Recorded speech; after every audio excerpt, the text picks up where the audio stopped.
Ethan in Roy says, just take some ibuprofen. Out in Roy. Is in Roy. In Roy. Is Frank Black okay? He's fine. He's just fine. Okay, good. It was his birthday yesterday. We missed it. So I thought I'd make up for it. Are you familiar with that song, Nick? Yeah. Have you seen the video for it? The one of him flying around? No, he's dancing with a bunch of pills, too. And he flies, too. Yeah, a bunch of aspirin pills or something. What a great song. And one reviewer here is the stuff I look up in the morning, said, I think this is the greatest rock and roll song ever written. It's pretty damn good. I like it. Jeez. It was never a hit, unfortunately. That's the only Frank Black song I know. It's from a great album called Teenager of the Year. Oh, I wish we had a picture so you could see look it up, Nick. Teenager of the Year, what the cover looks like. It's wonderful. Oh, I see it. Yeah. Yeah. He's holding flowers like he's been in a beauty pageant. He's got a crown. Yeah. And there's some great songs on there. There's what was it? The Hostess with the Mostest. Let's see, what else did I really like on there? I haven't listened to that record for a long time. Space is Gonna Do Me Good. Bad Wicked World and Pie in the Sky. They're all really good. Whatever happened to Pong? Yeah. Here it is.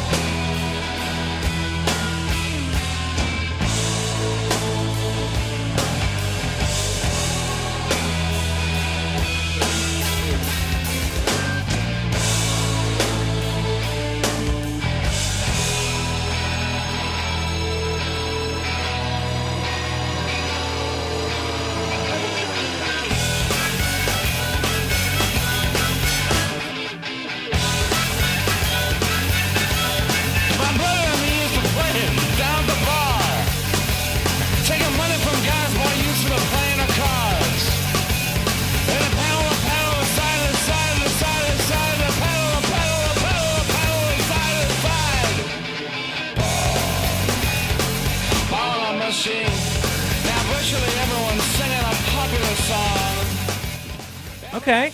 Nice stuff. That's way more my speed. I like Headache, but hot damn, that's good. He's, the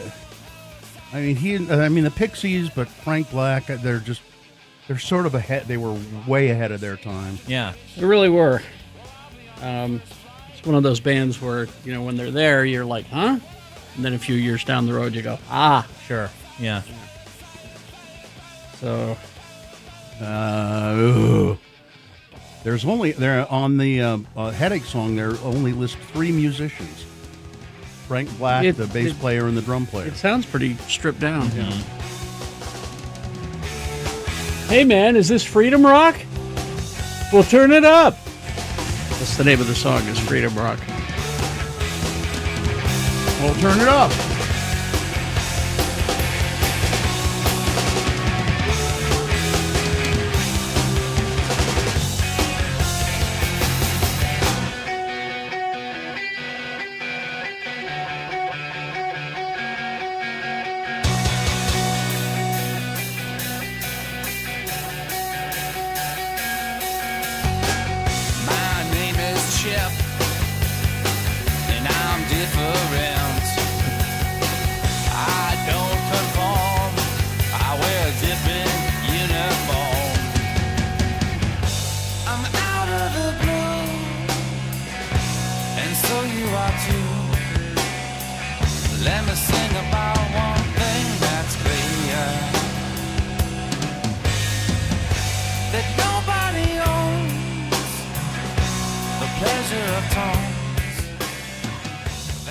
I didn't know this until just now, looking at Frank Black's oeuvre.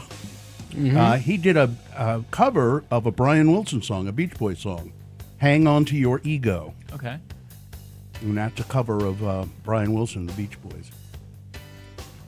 But of course, Frank. Might be under the Pixies. Frank known for Pixies. Yeah. So let's get some.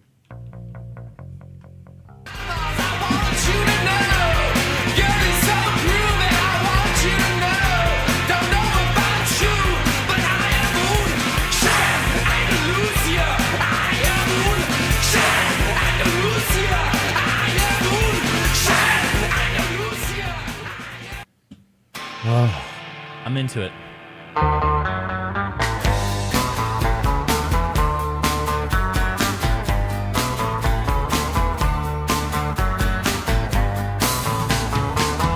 Outside there's a boxcar waiting outside the family store. Out by the fire breathing. Outside we wait till face turns blue. I know the nervous walking. So happy 61st birthday to Charles Thompson IV, Boxcar waiting. a.k.a. Frank Black, a.k.a. Black Francis. He came and visited me in our Provo studio. Oh, yeah? He didn't like to fly, so he was driving back to L.A. from I don't know where, back east somewhere, in a big, gigantic Cadillac. And Okay. he stopped at our stupid little studio out in the middle of a field in Provo. Provo and hung out for quite a long time. And he and I discovered that we had a band that we both loved from the 60s called The Seeds. Okay. And we talked a lot about that. And he was just really... That's cool as hell. He was just I love that. He was just a great guy, really nice. It's always the really nice guys that make the angry music. I like calming down by drinking my coffee in the morning and getting mad over music. I think Carrie and I played Headache about 5 times in a row one day on the radio. It stopped. It was going, how about one more time? Come on, one more. We played it at least 3 times, maybe more. Our program director did not care for that. Well, he didn't care for us anyway. he didn't care for anything. that we anything we did, but This wrinkle in time can't give it more credit. I thought about my space, and I really got me down. I got me so down, I got me a headache. My heart's crammed in my cranium, and it still knows how to pound. I was counting the rings, like I fell into a sleep. I peeked to see if you were way back when. I was counting the trees until a day when there was one.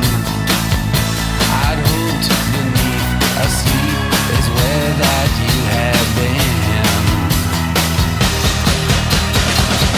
This wrinkle in time can't give it no credit. I thought about my space, and I really got me down. I got me so down, I got me a headache. My heart's crammed in my cranium, and it still knows how to pound. anyway, Nice. Nice. Keep it going the whole hour. go home and listen to it. Okay, well, Yeah. This has been Farting Around with Carrie, Bill, and Gina on X96, Radio from Hell. Time for us to put an end to that and get on to something else. We'll take a break here. We'll come back. We will officially begin the program, and then we'll go to your check-ins if you'd like to do that. Check in, say hi to us. 877-602-9696 is the phone number. We like to hear from you in the morning if you've a mind to make a quick call. You can also text us if you'd like to do that. It's 33986. Hi.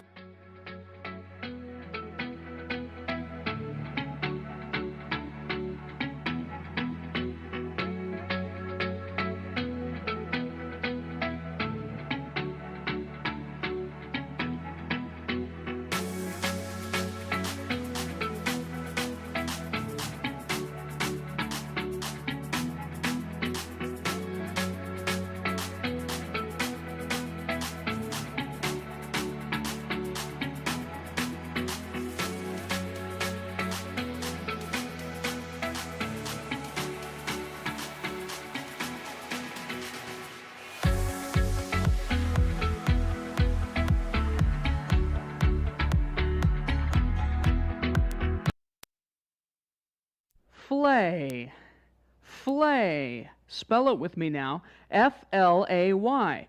And now we'll use it in some dialogue as LeVar and LeGrand have gone to the food court at the mall for lunch. Again, the word is flay.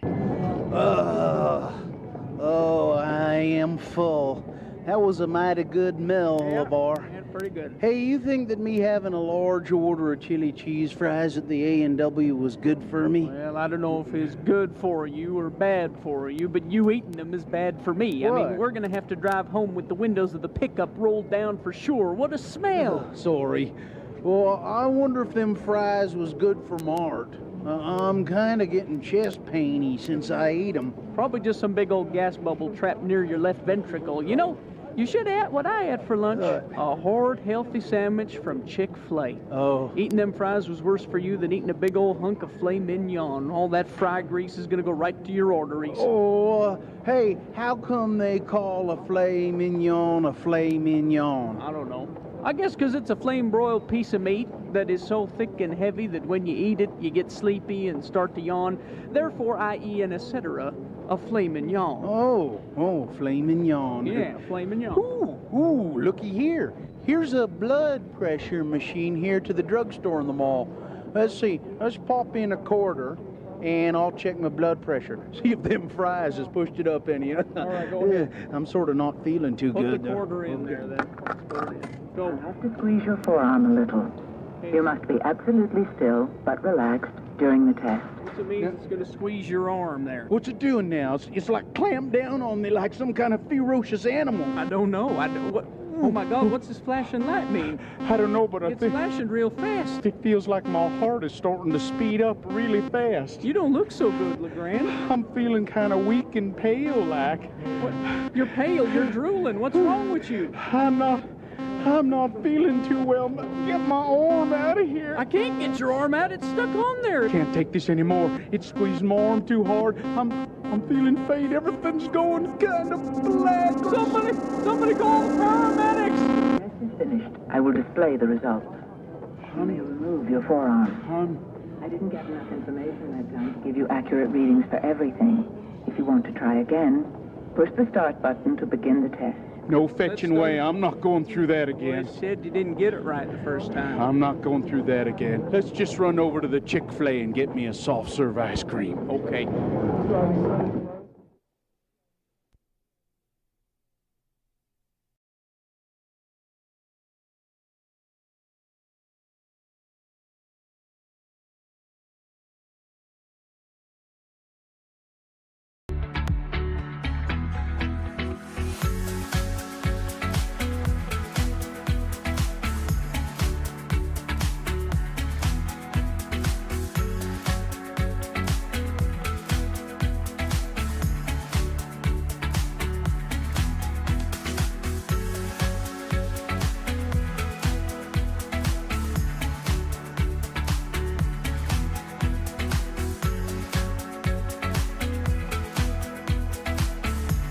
All right, 6:20. Let's get this over with. You heard that announcer guy. He gave you the phone number. I'll just reiterate that for you, though. 877-602-9696. That's the number that can put you in touch with us right here in the studio. Just call in and say good morning. How you doing? What's up? We'd like to hear from you. You can also text us. Check in by texting 33986. All right, shall we officially begin? We just go, right? Mm-hmm. The moon is 74.6% of full.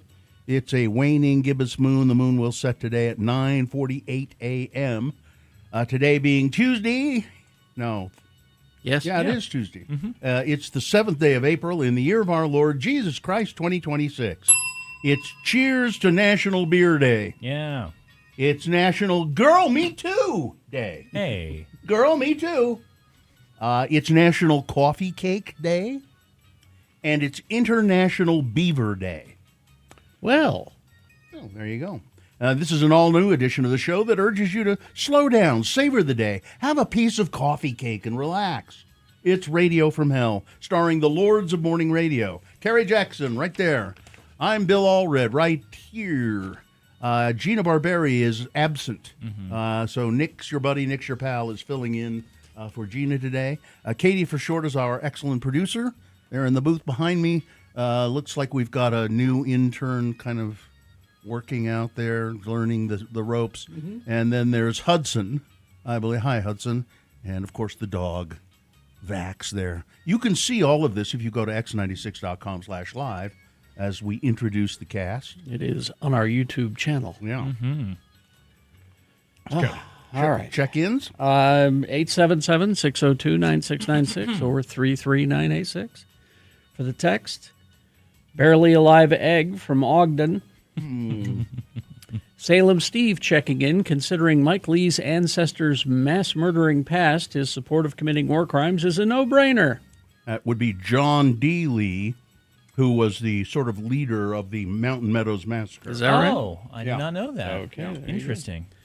Sketchy Blake of Ogden checking in. And John D. Lee was the only one actually charged, brought up on trial, and he went to prison. Wow. For that. There were other, guys, members of the ward involved, but John D. Lee was the only one to take the fall. The Alyssa checking in, wishing Spencer good luck on his school test today. Mixer driver Shane checking in from Orem. Troy of Riverton checking in. And do you know what? Have you heard of Lee's Ferry down at Lake Powell? I've never been to Lake Powell. Well, it's named after John D. Lee because he's the one who started the ferry operation there at Lake Powell. Thanks Except for it wasn't a lake then. But.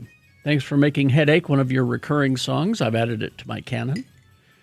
Zane in Dallas checking in. You think Frank Black likes his Mill Creek coffee black? No cream or sugar? Mill Creek coffee? We'll have to ask him. Probably. Yeah. Let's see. Dr. Mike says, I have something for you, Lords of Morning Radio, that I would like to deliver on Monday. Does that work for you? Sure. Yeah. Contact Katie. She'll make it so. Good morning from government worker Alan. Great morning music school, Sleepless in Sandy. Johnny B checking in, listening while waiting for the Advil and Tylenol to start working. Oh, Good luck. Any 20 luck- to 30. With any luck today, I'll get some brick moved. Mike in Nashville checking in. Calvin from the Dell. Quinn the barber, Mrs. Cole's big brother Bear, and baby Leo checking in. Come get a haircut. Thanks for letting us listen. I do need one. Meshach of Erda checking in. Dirty Cliff checking in. Applesauce Tess checking in. Kelly and the Shih Tzus in Centerville. We have invited many neighbors over for happy hour tonight. Wish us luck. Happy hour on a Tuesday night. All right. Dave of Westbrook checking in. Mikel of Reno here. What an absolute treat farting around was. Thank you. Oh, good. I'm glad you liked it. Government worker Dale here. I've got a headache. Retired Johnny checking in. Great opening song and farting around this morning. Hope I don't get a headache. Midvale's Rousdower checking in. Still trying to figure out if there's beer on the sun. Spencer checking in, telling his wife she can't do it. Or she can do it. She can do it. That's different. That's a different message entirely. Yes. Woodworker Willie checking in. Roe checking in from the most pleasant of groves. Colorado Tony listening in from Colorado. Wow. Sierra living in Sandy just saw a beaver on the Jordan Trail Sunday. Wendover Karen is reluctantly up. Cindy of Sunset checking in. Good morning. Heading to see Devo tonight. Can't wait. Well, that'll be a good show. Should open with some Devo. Forgot it was tonight. Tim the Tree Guy checking in. Tristan from the most west of Jordan's checking in. Bus driver Troy. Metal Shop Mark. Cajun Chuck here, currently reading a book about pixies. But I don't think the pixies. Doesn't specify. No. So, Chuck, if you were to call us and clarify, that Yeah, might be helpful. we'd like that. Anything else going on before we get started? I can't believe, just quickly, Yeah. I have not seen this until this morning. Robert Kennedy Jr. in the wrestling ring with a Twinkie. What? You haven't seen it either? Not seen this. No. Oh my God. Is it real? Oh my God. Well, I was suspicious at first, but it is real, and it sort of looks unreal in a lot of ways because he's used a lot of AI to put it together. Okay. But it's Robert F. Kennedy Jr. in a wrestling ring with a guy dressed like a Twinkie. Okay. And he beats the crap out of the Twinkie. Oh, and he's not wearing his shirt, of course. and he's wearing his jeans, tight-fitting jeans. Has to be. And he kicks the hell out of a guy dressed as a Twinkie. Okay. It's been out and about for a couple of weeks, I guess. I don't know. I haven't seen it. I just ran into it this morning. Oh my God, Dude, this is total epic sauce. Let me tell you. Are you looking at it now? Yep. Right now? And Is it fake? No, it's not fake. I checked. I made sure. you mean he posted it, right? Well, that part's real. he made it, or had it made. It's But him. Are you saying it's authentic footage? Is he actually in a ring? Because I think so. actually fighting. I think so. Yes. no, Because it doesn't it's look AI. It doesn't look real. It is AI. Yeah, Well, it's He did post it. he did post it. and he That is real. and he had it put together. Yeah, it's not real though. Well, I mean, it's real in the sense that Well, it's real in the Yeah. sense that Santa Claus is real then, but that's not real. this is hardly the point. The point What is is the point? The point is he's crazy. Yes, I know. We It's were just- trying to determine He's Nick and fighting. I were he's trying to fighting in the determine- snack down ring. whether this was real or not. So he's put it's I can see the people behind him cheering, and they have like two mouths. So yeah. I know. I said it's he put it together with AI. Okay. Yeah, that's why we asked. So we're on the is same it real? page. Yeah. That's why I haven't seen it yet.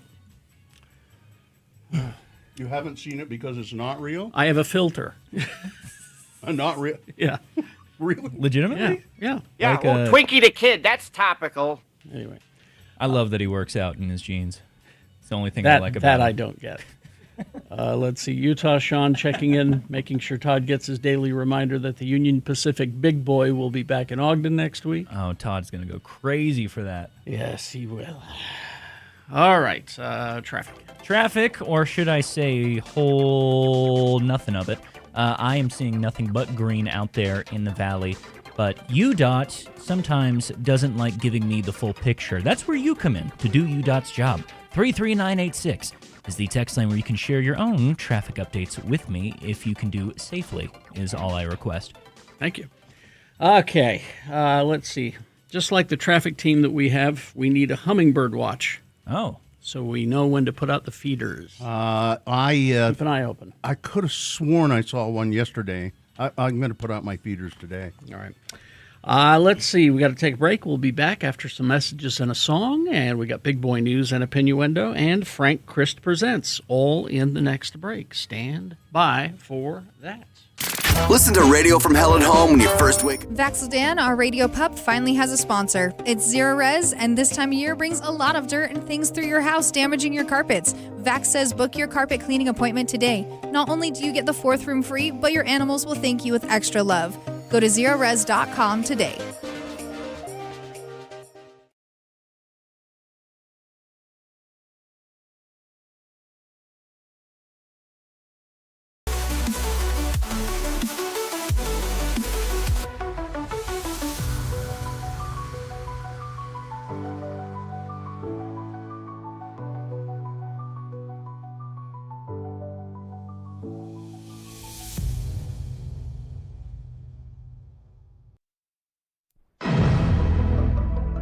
Tonight on Channel 8, join us for Mysteries of Science.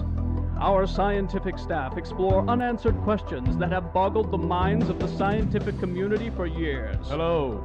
We're the new Mysteries of Science hosts, radio's Carrie and Bill. Help us explore the scientific worlds of the unknown. Tonight, we answer the age-old question. How long can a grasshopper live when its head is placed under the focused beam of a high-power magnifying glass? Use the tweezers to hold him still. Ow, ow, you're burning my finger. Focus the beam on his head. The sun, life giver, Ah, there he goes. and life taker. Also tonight on Mysteries of Science, we see just how much damage a firecracker will do to, again, a grasshopper, when it's taped to the insect's body. Will you hold the damn thing still while I light the fuse? Ow, my fingers! Don't miss Mysteries of Science, It's TV worth giving a look-see to. Tonight, right after The Brown Nun on Channel 8.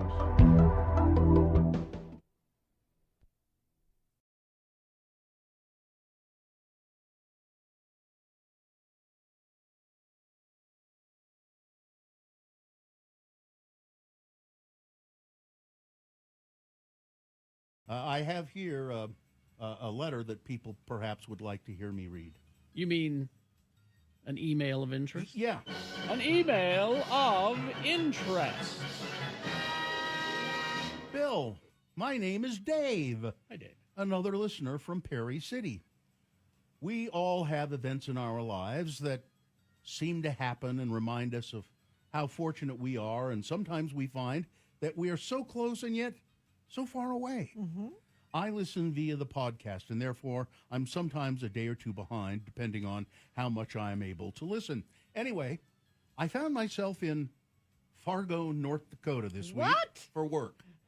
Now, that makes it sound like I don't know how I got there. I finished up for the day and found a park to go run around and turn on the show.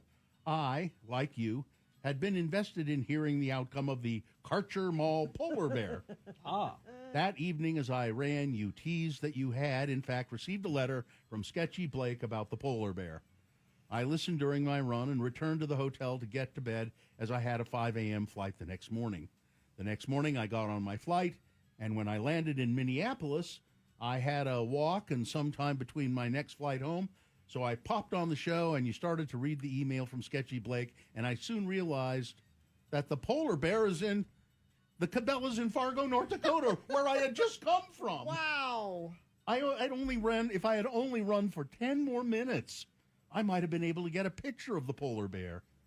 I should have done 2 laps around the park, albeit it was a pretty large park. I'm sorry. I was lazy and I failed you. No, you. But anyway, there might be a chance that I'll return to Fargo soon and hopefully redeem myself. But then it might not be very topical by then. No, I've got a news for you, Dave. It wasn't topical to begin with. It's timeless. It's a timeless story of my youth. I guess that is how my life goes sometimes.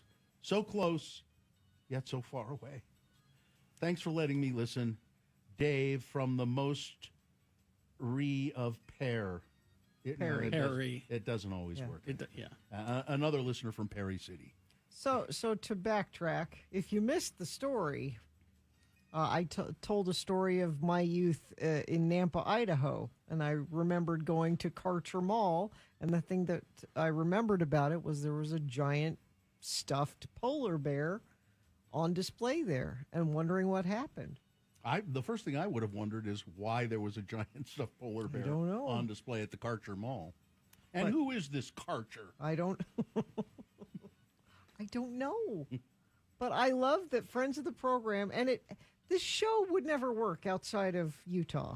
And yet that's what we have been told. We've been told. Yeah. And yet we have people listening all over the world and so close yet so far away in Fargo. Well, I wish he had been able to. That would have been cool. But I guess he has to go to Fargo for work occasionally. Oh, well, next time you're there. Yeah, so I think he'll be able to maybe go to the Cabela's and get a picture of the polar bear. Someone else might be listening in Fargo. It could be. I suppose. If you're listening in Fargo, North Dakota? Yeah, North Dakota. Yeah. North Dakota right now, please give us a call. Or better yet, just go to the Cabela's. Take a picture of the polar bear. Polar bear. It's got a dead baby seal next to it, which I'm still baffled by. It's not called Karcher Mall anymore. Well, it's gone, isn't it? No. They renamed the mall? No, the guy who went there, he said there are some shops still there. It's called District 208, formerly Karcher Mall. That's a terrible name, District 208. A shopping center. Well, I think maybe the Karchers didn't want their name associated with it anymore. Let's see, what do they have? They have a Buttery Food and Drug, a Tempo, Sprouse Rights, and let's see. Yeah, that's about it. They have a Joanne. No, they don't. Not anymore. Nobody has a Joanne's. No. The Big Five Sporting Goods, Let's see. So here's the history of Karcher Mall. There's a whole history? Yeah. You can find the history of anything. District 208 is a terrible name. That sounds like, future military base, District 208. Well, I think if you know anything about modern day Nampa, they're very dystopian. Yeah. The Karcher Mall, it featured 2 movie theaters at one time. Now none. It's seen better days. Yeah. Well, once they took the polar bear out, no reason to go there anymore. Downhill from there. Bon Marché.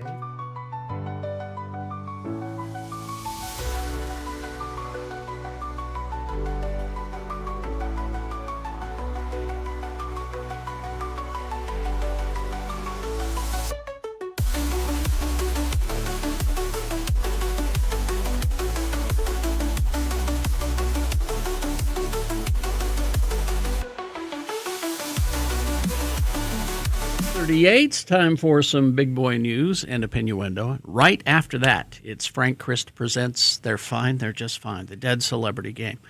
Going to give you a list of 4 celebrity names. 3 of those celebrities are just fine. One of them is dead. If you pick the dead one correctly, you're going to win tickets to see Muse performing August 20th at the Utah First Credit Union Amphitheater with, emphasis, Portugal the Man and Temper Trap.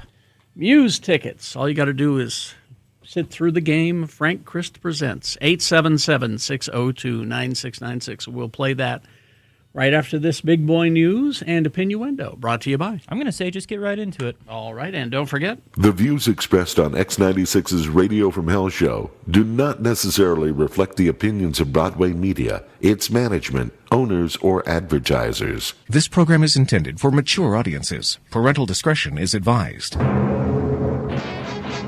Dan Levy, Eugene Levy's kid, creator of Schitt's Creek, knows that there is no Schitt's Creek without Catherine O'Hara. Yes. During a recent interview on CBS Sunday Morning, the Emmy-winning actor and producer and showrunner visited Goodwood, the small town in Ontario, Canada, where Schitt's Creek was filmed, for the first time since the sitcom wrapped in 2020.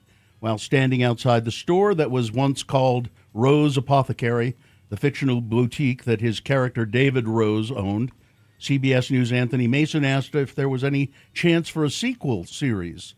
And he says, no, not now. You just can't do it. No. Said he couldn't do it I was thinking about doing it. I was sort of forming in my mind and I had an idea for it, but with Catherine gone, there's just no doing it. Catherine O'Hara, of course, died on January 30th at the age of 71 from a pulmonary embolism, also rectal cancer as the underlying cause of that. Apparently everybody who knew her loved her. Just she was kind of like the character she portrayed, not stupid or ditzy, but just didn't have a mean bone in her body. And it just made me think about how much and it's funny, I just sort of stumbled on that show. I didn't really, I don't recall anybody talking about it to me. I just happened to see it one time. It was available on a streamer that I didn't have a subscription to, and that's why I missed the first of it. It was on, what was it, like Shoot TV or something like that. It was really obscure, and so I never got around to it until it moved to a different platform. Yeah, and that's it. And it was it was a great show. Donald Trump said yesterday that a ceasefire proposal put forth by mediators between the United States and Iran was a significant step, but he warned that it was not good enough. He set a deadline of 8 p.m. Eastern time tonight, and then he said if they don't open the Straits of Hormuz, well, that's it. We're just going to bomb bridges and power plants and desalination plants. And Iran has responded by saying all citizens and scientists and teachers should go out and surround bridges and power plants to be essentially be decimated Yeah. To make sure that everybody knows Donald Trump is a war criminal. Yes. They don't really need to do that if he bombs those. If he does this to civilian infrastructure, including power plants and bridges, those are war crimes. They're screwed. On Monday, a journalist asked Donald Trump if there were any targets that would be off limits at the U.S. As the U.S. undertakes more strikes against Iran. And the first thing that Trump said to that reporter, "Well, who are you with?" Yeah. He said, the New York Times. He said, the failing New York Times. That's right, the failing New York Times. Subscription rates are way down. You've lost a lot of readers because you fake news. And then he answered the question. We have a plan because of the power of our military. Every bridge in Iran will be decimated by 12 o'clock tomorrow night. Every power plant in Iran will be out of business, burning, exploding, never to be used again. I mean, complete demolition by 12 o'clock, and it will happen over a period of 4 hours if we wanted to. And we don't want that to happen. We may even get involved with helping them rebuild their nation. And you know what? If that's the case, the last thing we want to do is start with power plants, which are among the most expensive things, and bridges. So he's given him until 6 o'clock our time tonight to fix a problem that he created. Yeah. Well, it's been solved. Remember that, Kerry. But it's been solved. It's been solved, and they're incredibly weak. But also, but at the same time, we're having trouble in negotiations for the peace talks that are definitely happening. Definitely happening, yes. But we just can't seem to find a resolution, mainly because I think he said yesterday the peace negotiations are being handled by children who are passing notes back at the regime. I think that's what he said at the press conference. Yeah, and projecting. U.S. officials may face legal backlash if the country goes forward with strikes against civilian infrastructure. The United States is party to international laws that seek to prevent war crimes. The Justice Department may press charges against officials that have broken those laws. It's not clear whether Trump himself may face such charges due to Supreme Court decision from 2024, which held that the president retains immunity for official acts. But legal experts say any other members of the administration and armed forces may be more liable. Cody Corliss, a former war crimes prosecutor for the United Nations, was one of the more than 100 international experts who signed a letter expressing concern over potential war crimes in Iran. You're going to like President Trump. Justice Watkins, the owner of True Health Clinic in Pleasant View, Utah, provided Chinese-made medication to more than 200 patients, prosecutors say. And when Justin Watkins received the popular peptides that he got from overseas, they arrived in boxes that appeared to have Chinese and English lettering, prosecutors said, packed with blank, unmarked bottles and vials. Before providing the pills and injectables to patients, he added his own labels, but his creations violated federal law because they didn't disclose the name and location of the manufacturer, packer, or distributor. New charges against him allege. Peptides have gone viral as looks-maxing and longevity influencers, and Health Secretary Robert F. Kennedy Jr. have promoted their supposed health benefits. All con men. Peptides are combinations of amino acids that help with the body's processes, such as immune response and tissue repair. Medical professionals disagree on their effectiveness, and the U.S. Food and Drug Administration has warned that many of their alleged benefits have not yet been proven. They're hard for consumers to get because some American pharmacies can't produce them under a 2023 determination from the FDA. Last week, the New York Times reported the agency is expected to reverse course on that previous decision. Well, of course they are. Facebook says it's true. Watkins' solution, prosecutors allege, was to order peptides from China without telling patients where they came from and without cautioning them that the medication was not approved by the FDA. Watkins was providing holistic care at True Health Clinic, which he owns in Pleasant View, and at a satellite office called Full Circle Wellness Center in Brigham City. And pretty much what he was doing there was kind of against the law. Yeah, it's kind of very against the law. Yeah. It's all a con. A scheduled visit by J.D. Vance to Hungary makes clear that Russia is not the only country invested in a victory for Hungary's leader, the ruthless Viktor Orban. Yep. But he's our buddy. He's Trump's buddy. Yep. After 16 years in power, however, Prime Minister Viktor Orban of Hungary is struggling to maintain his footing as his governing party trails badly in most polls. It is interesting that J.D. Vance is going there because Orban's going to lose the election. And Trump doesn't like to back losers, so I'm just not sure why J.D. Vance is going there. He's going there to help with the election was rigged scenario. Vance was scheduled to visit Budapest, the nation's capital, on Tuesday, just days before Sunday's election, and to urge voters to stick with Mr. Orban. His trip underscored just how important an election in a small country with a tiny economy is to countries far beyond its borders. The hotel that they're planning on building next to Sugar House Park. Mhm. Oh, yeah.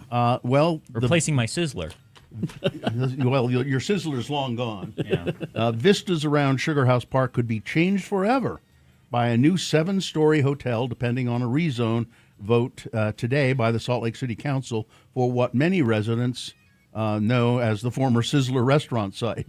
Holiday-based Magnus Commercial Properties is seeking the change to allow construction of a 145-room boutique hotel right there at 2100 South and 13th East. The building could rise up to 90 feet high at that northwest corner of the popular park. And it's, as I said before, I think it's fitting, the design for it so far.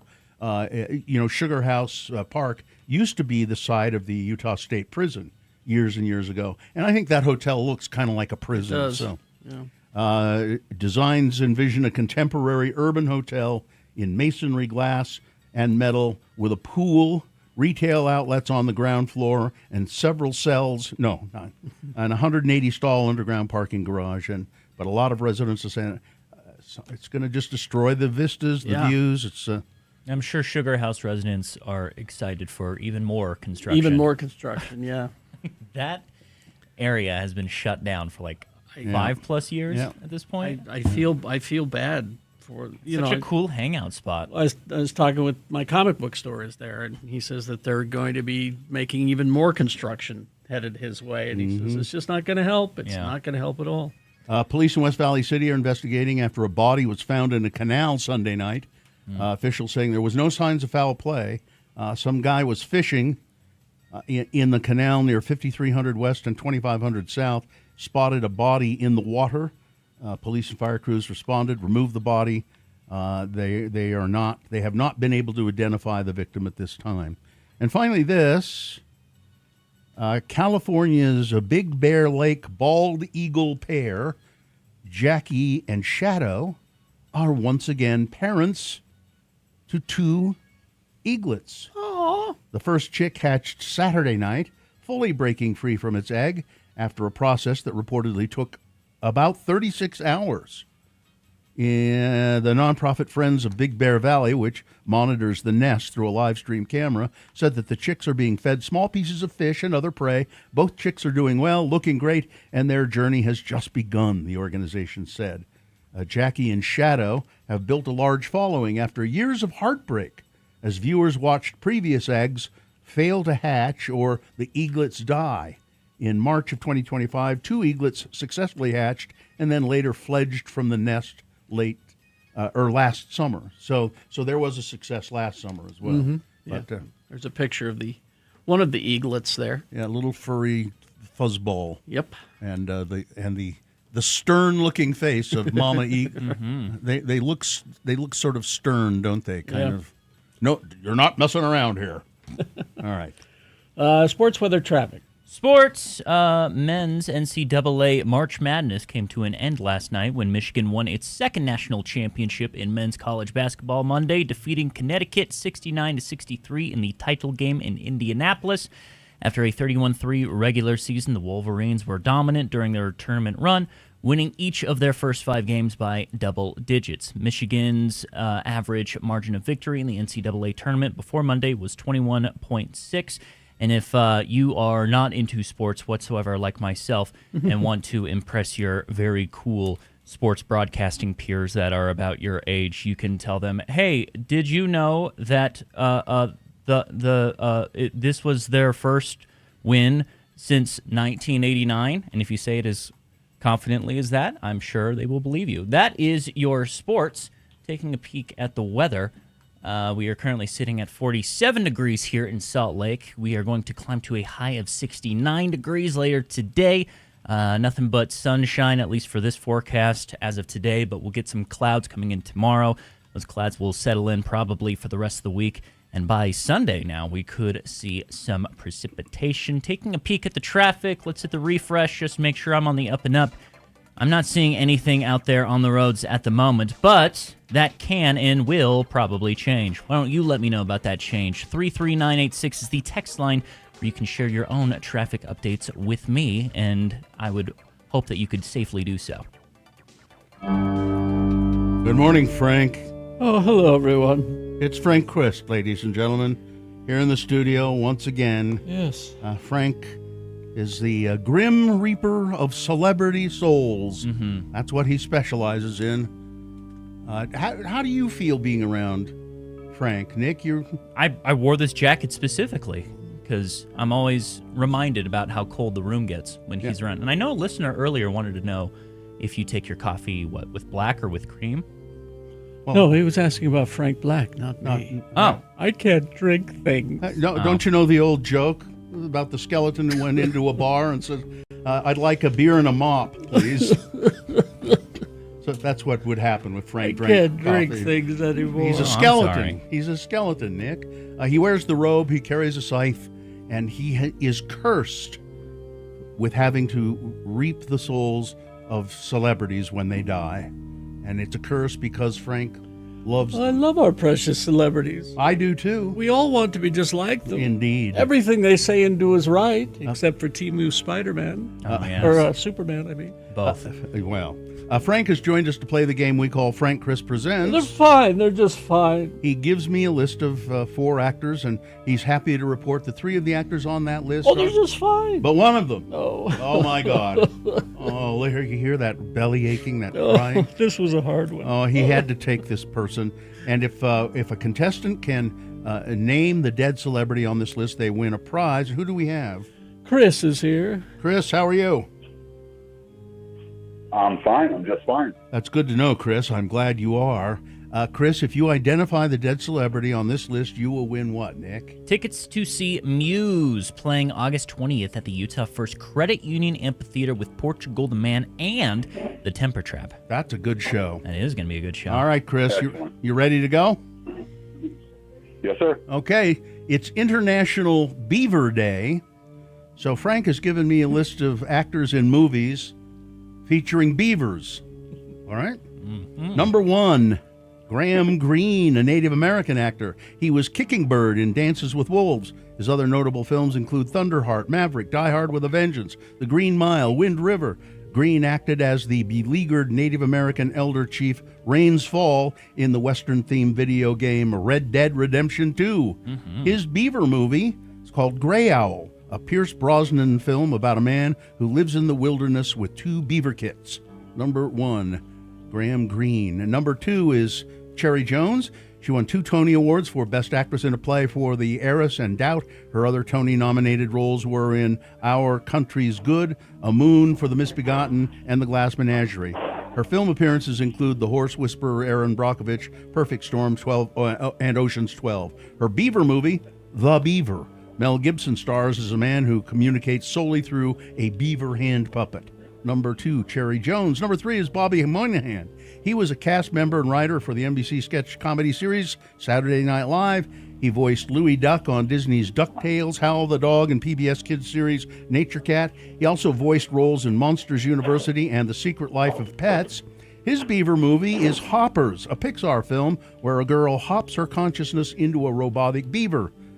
That's Bobby Moynihan. And finally, Bruce Greenwood frequently portrayed the President of the United States, beginning with his role as John F. Kennedy in 13 Days. He later played fictional presidents in National Treasure, Book of Secrets, Kingsman, The Golden Circle. He also portrayed Captain Christopher Pike in J.J. Abrams' Star Trek and Star Trek Into Darkness. His beaver movie, The Sweet Hereafter, featuring a prominent discussion storytelling element regarding a beaver tooth and a nature motif. Number 4 is Bruce Greenwood. Which one of those actors is dead, Chris? Well, unfortunately, it's Graham Greene. It is. You're right. Graham Greene. He died in 2023. He was only 73, and apparently he was really a lovely guy. Too People liked him a lot. There you go, Chris. You capitalized on Graham Greene's death and won yourself some tickets. So when you go see Muse, Chris, just take a moment before the show starts and just think about Graham Greene for a second, will you? I'll pour one out for him, I promise. All right. Thank you. Lovely. Hang on, Chris, and Katie will tell you how to get your tickets. Well, I've got to go check on some celebrities' birthdays today. Oh? Like who? Well, Jackie Chan's 72. I'm sure he's fine. Yeah. He's been kicked around a lot. He has. John Oates. Oh. He's in Hall & Oates. Yeah. 78 today. Yeah. 78? Oh, you think that's old? Uh-huh. Francis Ford Coppola. Oh, he's up there. 87 today. Oh, well. He asked that his ashes be served up in a bottle of wine. Really? Yes. I'll have to go and see if that can happen. Goodbye, everybody. Goodbye. Goodbye, Frank. Again, not a whole lot of traffic out there, but, UDOT could be wrong. 33986 is the text line where you can share your own traffic updates with me, but obviously don't text and drive. That is your traffic update for the time being. All right, KXRK Provo. We'll take a break. We'll be back. Boner of the day coming up. Stand by for that. Also, Hello, Yeah, What? Coming up. Get ready to participate in that. Huntsman Mental Health. Oh, Huntsman. Let me get that here up in front of me. I just wasn't paying attention there. Now, Huntsman, the Huntsman family has just done great things for this community. And they have really, the Huntsman Mental Health Foundation, they're transforming the way we care for our mental health, funding groundbreaking research, expanding access to treatment, and also supporting programs that serve all of us here in the community. And remember, your mental health is as important as your physical health. And it's donors like you and me that can make resources possible. So become a donor today. You can just go to yourbrainisbeautiful.org, and for as little as $19 a month, you can become a monthly donor and join us in the fight to raise awareness and improve mental health, and you get a cool T-shirt, too, when you do that. So it's yourbrainisbeautiful.org. Become a donor today. And remember, if you or a loved one is struggling, needs help, dial 988, and you will speak directly, immediately, with a mental health professional.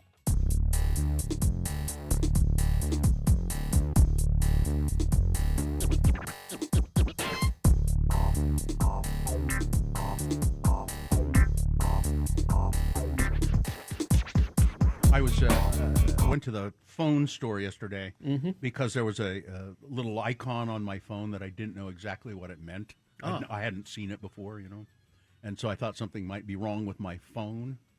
And I go in there, and I was only there for 5 minutes because the person who helped me was very knowledgeable and helpful. and went, oh, this and this. Oh, look, here's what it is. For some reason you're mobile. It's there. Now it's gone. Here, fine. And but the person who helped me, her name was Heaven. And I said, is that your real name, Heaven? Is that your real? Yes, it is. And I would have liked to have chatted with her a bit more about that name. Well, why did why did your parents name you that? And has it caused you any problems? Why would you think it would cause her problems? It's because it's so lofty. It's unusual and it's lofty, and it's the kind of thing that a lot of kids would make fun of because kids will make fun of almost anything. Just about anything, yeah. My mother's name, Nola. Her parents, my grandparents, named her that because they were looking for a name they didn't think kids would make fun of at the time. It didn't work. No, didn't work. But that was a specific thought in their mind. Yeah, we want to give her a name that nobody will make fun of. Yeah, but I didn't get. I'd like to. I wonder if it causes her any problems. It's my parents' favorite Talking Head song. I mean, I can think of other names that would give you more problems than Heaven. More like hell. Like Your Majesty. Your Majesty. That's Jermaine Jackson's. No, yeah, except if you're part of the Jackson family, nobody's going to give you crap. I guess about probably not. But. It makes sense when. There are a lot of people named Nevaeh. Nevea, yeah. I've heard that. which is heaven spelled backwards. Oh. That's I didn't what know that that. is. Nevea. Yeah. Ah.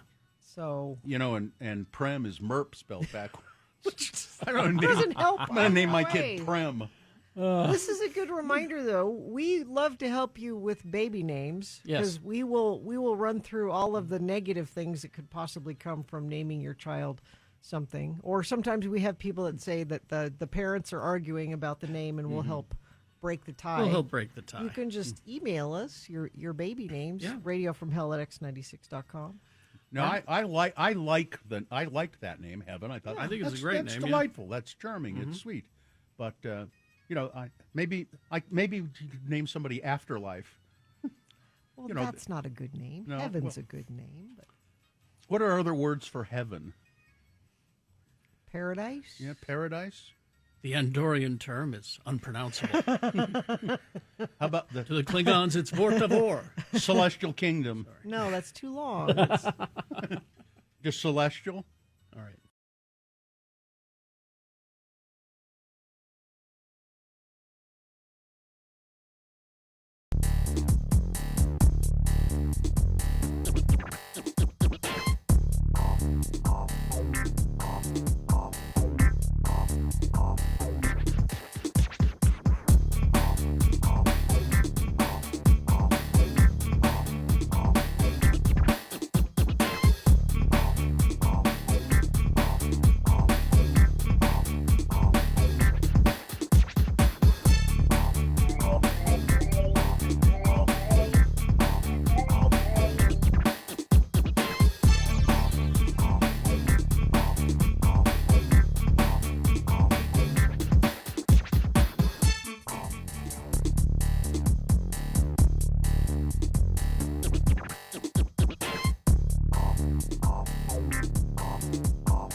Rod out in Springville is really itching. That's how he put it? I don't think that's how. Kind of like Yoda, they speak backwards. Yeah. Now, this is Utah Word of the Day, and it's a really old rerun of one. None of us in the studio right now know what it is. Yeah. Katie just reached into a bucket and pulled it out. And so it'll be interesting and probably as embarrassing as it was then. It'll be that embarrassing again here today. Is it sponsored, Nick? It is not. Oh, I can't blame anybody. Mm-mm. All right. Here we go.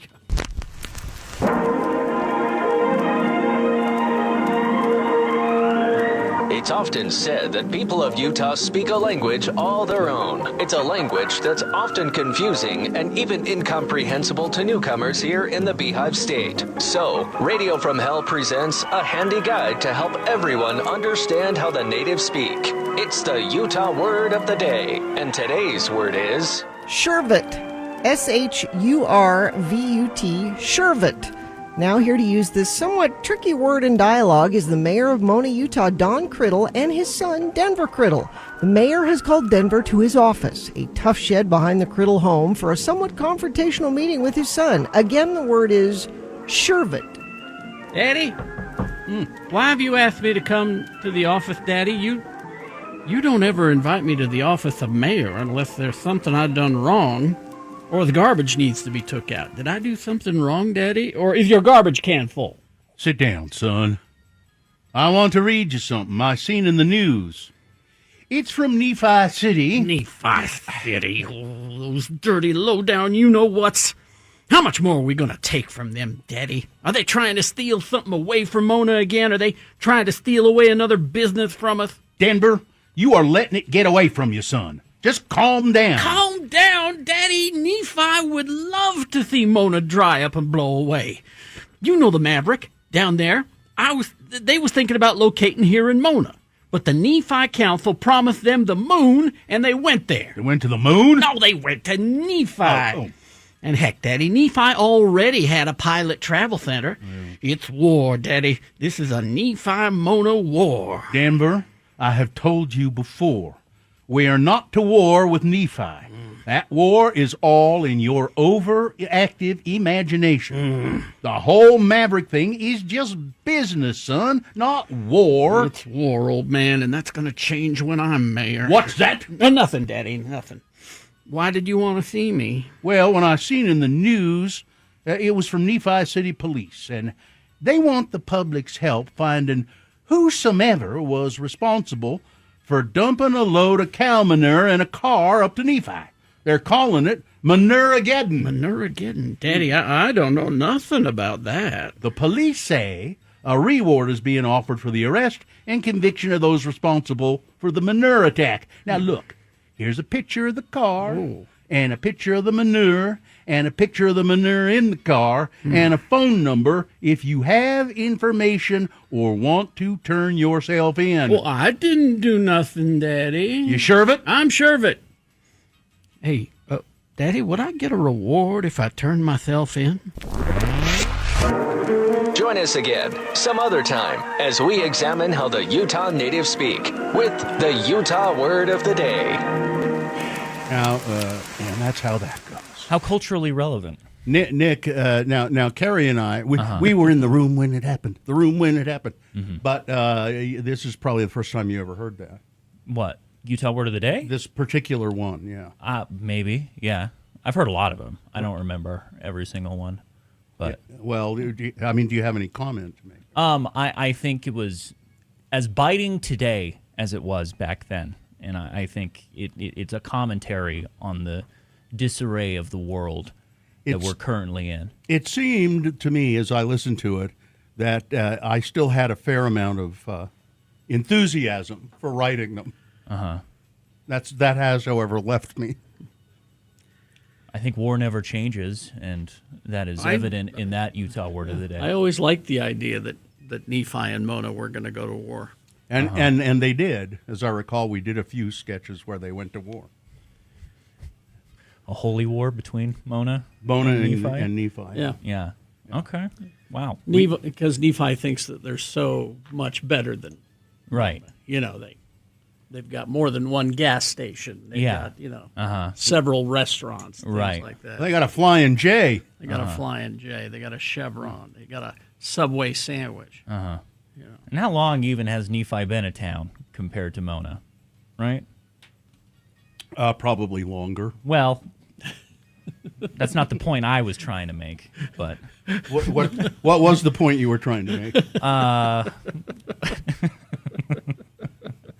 Just as biting commentary now as it was back then. Sometimes we talk just to hear ourselves talk. A little bit. Yeah. Sometimes. Yeah. A little bit. Well, I thought that was not so bad, but I just have a hard time dragging them out of my brain anymore. You know, the mayor of Mona needs to stick to his threats. He needs to escalate. Well, he's not the mayor of Mona anymore. No. And in that way, it kind of wrote Bill into a corner now. Kind of. And I did it myself. Yeah. Well, he still has cultural power. He's still culturally the mayor, you know? And in some ways, it's more powerful than being the political mayor. Wouldn't you agree? Maybe. An influencer? An influencer. I think Denver should be the influencer. Oh, Denver would be a great influencer. Denver's TikTok channel? Can you imagine what that is? I think Denver would be into the looks maxing community. He'd get his jaw fixed. No, he'd be into bimbofication. Bimbofication. Yeah. Look at my balloons, Daddy. I got some balloons here. Balloons. Yeah, I could see Denver doing that. Yeah. Well, maybe he will. I could see Denver starting a stream on Kick and yeah, finding his way around with his balloons and his pink hot pants. Yeah. Looks maxing. There'd be hell to pay in the Criddle household. Yes, if that ever happened. Denver could mog the mayor's son of Nephi. Maybe you should write them. Maybe. I think that's a great idea. Oh, I've written them before. The mayor of Nephi and would also have a son. Yeah. Oh. See, there's a whole new well for you guys to tap. There you go. Yeah. Let's see. You'd have to come up with another voice. Well, we'd call you in. No. The point of this is not for me to work more. No. No. Well, the point of it is for me to not work more either. I'm so. a consultant in the matter. Mhm. All right. I'm here to give advice and walk out the door. We've sampled our youth demographic. Let's see, the mayor of Nephi. Mm-hmm. Huh. You looking it up? I'm just trying to think of what kind of a guy he would be. He'd probably be a. Would his kid be a stupid, or would it be the opposite? Mm-hmm. No, I think they're all stupid. They're all stupid. I think they're all stupid. They're these princes of these towns. Oh, here's a suggestion from a texter. Maybe the mayor of Nephi is the mayor of Mona's long lost brother. Well, it could be another Criddle. Another Criddle. Could be. Huh. And we never did address the fact that there's a Criddle on the sports station here, and whether he's related. Is there? Oh, yeah, that's right. Yeah, there's some guy named Criddle over on the sports station. I don't know if he's related. We need a. Well, you could make him related. We need a fan wiki of this so that somebody can. Guy build in the up chat lore. room made one. He's got a. Well, it's not even like a wiki. It's like a family tree that he made. Yeah. Like, I need to go into this universe like I do Baldur's Gate. When Exactly. there's like a minor character that I want to learn more about, You I gotta need be to pull able up a whole thing about research that. Well, I've sort of always made it my sort of my mission or to not pay any attention to that at all. That continuity. No continuity. There is no Very continuity. George R.R. Martin of you. Yes, there is no continuity. It's just like the mayor of Mona, Don Criddle. That's about the only sure thing, and he has a son named Denver. But Beyond that, Don has a wife whose name changes all the time. Chris says that mayor of Nephi could be Ron Criddle. Yeah. Yeah. Let's see. Romeo and Juliet story. Make it the mayor of Nephi's daughter. Ooh. Okay. I could do a girl voice for you. Yeah. Well, no, it'd be a Luke and Leia? Princess Leia Situation? Where they find out that they're brother Yeah. and sister. Yeah. Oh, there you go. Yeah. How are they So, wait. If one is the daughter of the mayor of Nephi, but also sibling to Well, they'd be Denver. cousins. They'd be cousins. Cousins. Yeah. Wouldn't be brother and sister. Oh, that's okay. you can marry your cousin in Utah. That's okay. I think. I think. Beyond a certain point. People are begging for an entire sketch of just Benny the Egg and Captain Breakfast. There's another I did request. have fun creating Benny the Egg and Captain Breakfast. I don't know that one. Captain Breakfast, they're they're the local morning team on the Mona radio station. Oh. Yeah. Captain Breakfast and his sidekick, Benny the Egg. I must have missed that one. There were a few of them. Okay. Just a couple. All right. Well, okay. My job as a consultant is over. And now my job as a traffic reporter begins. Hitting the refresh button here, I am seeing an instant pop up on Where Is It? Westbound, I-80, as you're coming out of Salt Lake, heading into Tooele. There is a crash with the right shoulder being blocked at the moment. I'm not seeing any slowage being reported from that, but that could change and or be a lie. 33986 is the text line where you can share your own traffic updates with me. That's all brought to you by looking for something to do this weekend at Tracy Aviary. You can feed lorikeets, catch a bird show, and see ambassador birds up close. Check out more than 300 amazing birds. Plan your visit at tracyaviary.org. All right, here are the boner candidates you're going to be voting for in just a few moments. Boner candidate number 1, I've been shot. Well, I'm having an anxiety attack. Boner candidate number 2, he is the most well-read person in the room. If the others in the room are a rock and a jelly donut. And boner candidate number 3, they got aliens having sex with migrants. They're trying to breed some kind of hybrid. A guy in a uniform told me. And it is time for the X96 Cash Bribe Cash Contest, where you can potentially win $1,000. All you got to do is listen every weekday from 7:15 a.m., like you're doing right now, to 10:15 a.m., 1:15 p.m., and 5:15 p.m. for the keywords, each of which increase your chance of scoring that $1,000 with today's 7:15 a.m. keyword being smile. S-M-I-L-E. Smile send that to the very specific number of 508-777-1000. Again, that number is 508-777-1000. That's where you will text the keyword SMILE. And you can always get a refresher about that number underneath the contest details at x96.com. Thank you very much. HasterGames.com. Yes, they do have a website, but it's always, as I recommend, best to go down to the store. Haster Games, 6831 South State Street. They're down there. They've been doing this for longer than just about anybody I know. They've been into they were into D&D before it was cool. That's how long they've been doing it. Take a break from your device, unplug, and enter a whole new world with a new board game from Haster Games. They do have a large selection of traditional family board games that they will let you try out if you'd like before you buy it. But for all the other stuff, D&D, Magic the Gathering, dice, figures, paints, all the latest board games, Haster has it. Magic the Gathering returns to the world of Arcavios in Secrets of Strixhaven. You can discover new cards featuring the 5 schools, uncover a mystical archive spell card in every pack. Haster Games will have pre-release events on the 17th of April and the 18th of April.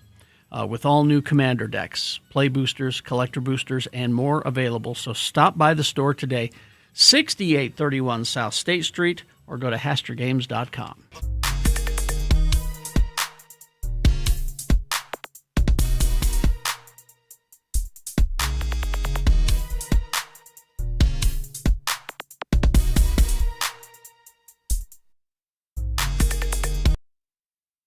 Here's what Kerry Jackson is doing when he's not on the air. Captain's log, stardate 2233.1. I am all alone on the bridge of the Enterprise. Some sort of mysterious cosmic ray has vaporized my entire crew. I may be the only one left alive. Wait, who's there?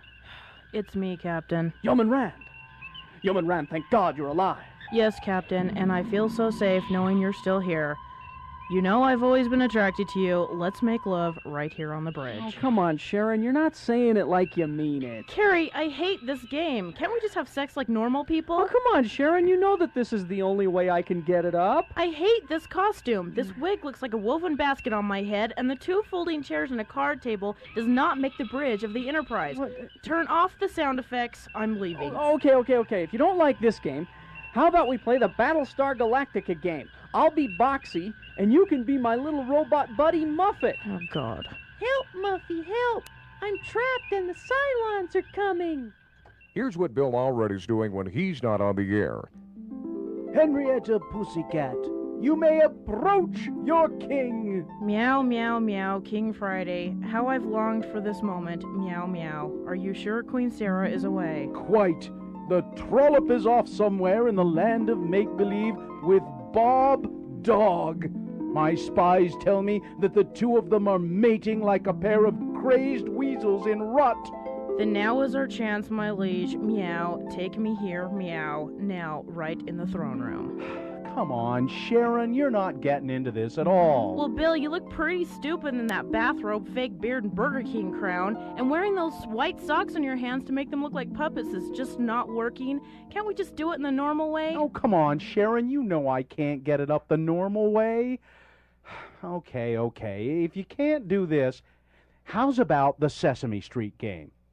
Now, I'm going to be Bert, and you can be Ernie. Ernie, bend over and pick up that bar of soap I dropped this morning, would you?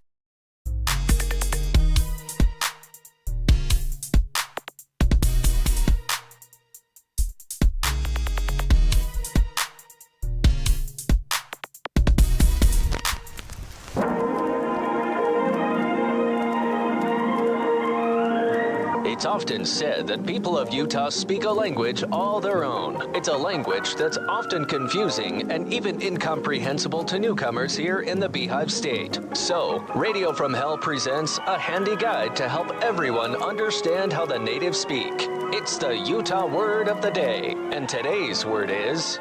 Measure. Measure. This comes to us from a script submitted by Kirk Baxter.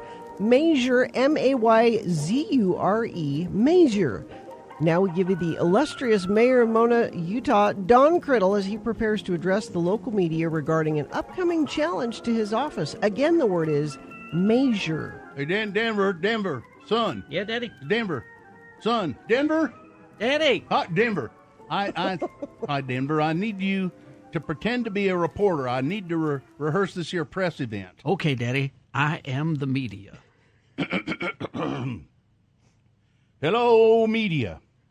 I'm Don Criddle, the illustrious mayor of Mona, Utah, here holding this city's impromptu press conference.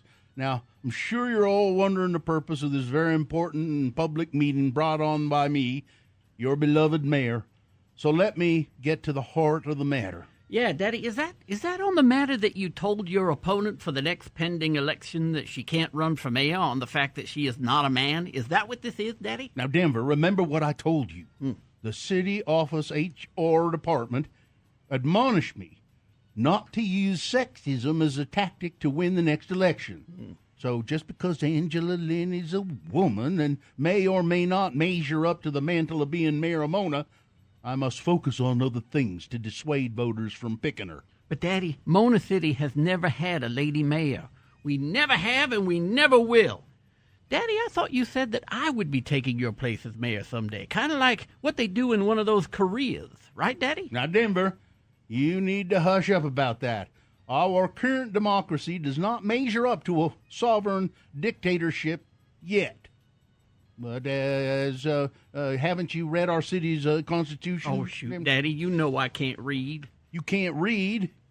Well, just what in the heck am I paying your teacher babysitter for anyway? Well, she ain't there no more, Daddy. Remember? She got all distressed, screamed something at us, kicked down the front door, and we haven't seen her since. Well, that deadbolt sure didn't hold the door closed, did it, Denver? Yeah, Daddy. Perhaps if we had used an actual tape measure in the deadbolt installation, we would have known where to drill, and the lock would have actually catched in the door frame. Because that's what happens, when you just use prayer and eyeballing it, Daddy. Well, I suppose so, Denver. Now shut your trap about bringing up the fact that my opposing candidate is a woman, and help me find some more ethical ways to smear her without getting scandals and litigation involved. Okay, Daddy. Why don't you just say she's too emotional about stuff?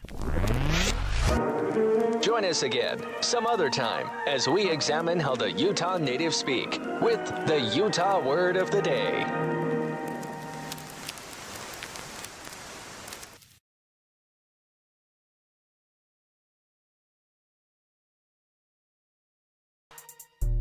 There you go.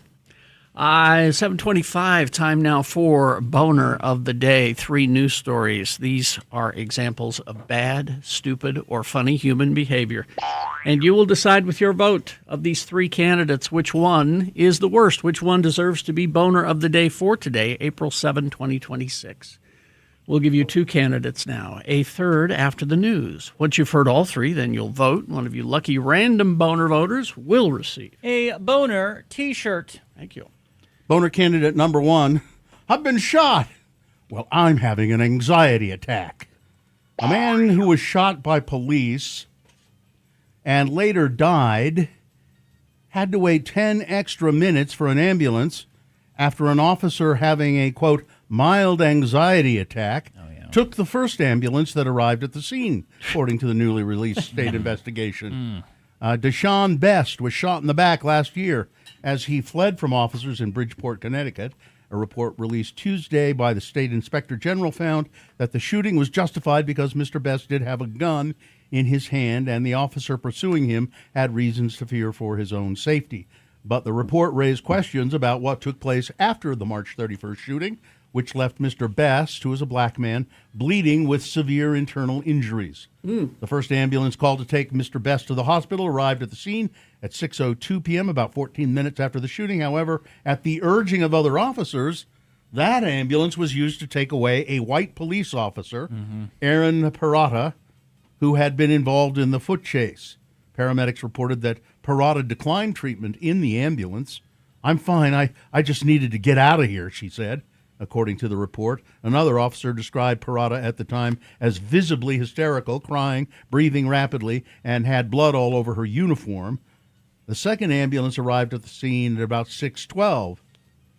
Hospital records said Mr. Best was brought in for treatment at 6:22 p.m., about 14 minutes after Ms. Parata got to the hospital. And Mr. Best died at 7:41 p.m., undergoing treatment for the gunshot wound. If this were written as an Onion article, people would say it's too ridiculous to be funny. Boner candidate number 1, "I've been shot." "Well, I'm having an anxiety attack." Here's boner candidate number 2. "He's the most well-read person in the room, if the others in the room are a rock and a jelly donut." While speaking as part of Turning Point USA tour, White House Press Secretary Caroline Leavitt showered praise on Donald Trump for being the most well-read person in the room. White House Press Secretary Leavitt had people rolling their eyes after she showered that praise on Trump. Leavitt was speaking at George Washington University as part of Turning Point USA's latest tour of college campuses. My advice, she was asked, somebody asked her about, it was Erica Kirk, what lessons she's learned while working on the job, doing her job.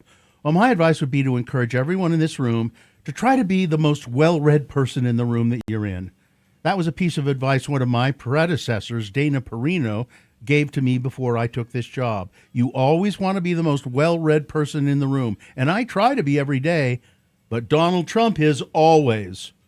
The man does not miss a story. Let me tell you, he's always reading the papers, watching the TV. He doesn't miss anything anyone says in the whole world. I don't know how he does it and consumes it all. And it's a lot. You guys are students. You're working. You want to have fun. You want to have lives. But you can't consume every piece of news before you get really hot and bothered about something or angry or even really encouraged by something. Check other sources and sort to use your best judgment and to balance what the truth is.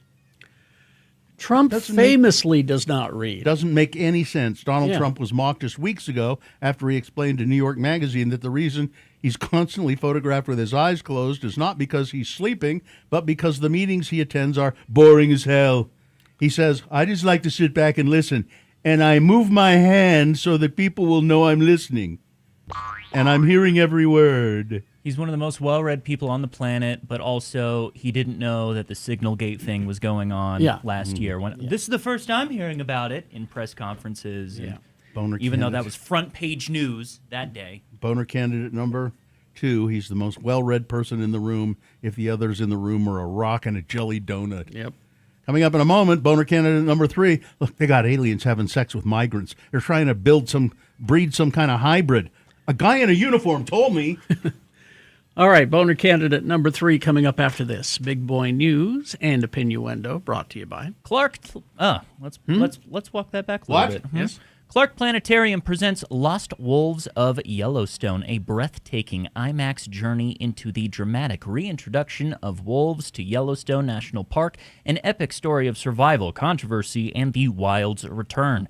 Tickets at clarkplanetarium.org. And don't forget, the views expressed on X96's Radio from Hell show do not necessarily reflect the opinions of Broadway Media, its management, owners, or advertisers. This program is intended for mature audiences. Parental discretion is advised. Savannah Guthrie back on the job at NBC's Today Show, an anchor desk on Monday, yesterday, making a return for the first time in more than 2 months since her mother's disappearance. "Here we go, ready or not," Guthrie said as the show opened. "Let's do the news." After running through a series of news headlines, Guthrie said that, quote, "We're so glad that you started our week with us. You started our week with us, and it's good to be home." Her co-host Craig Melvin said that it's good to have you back at home.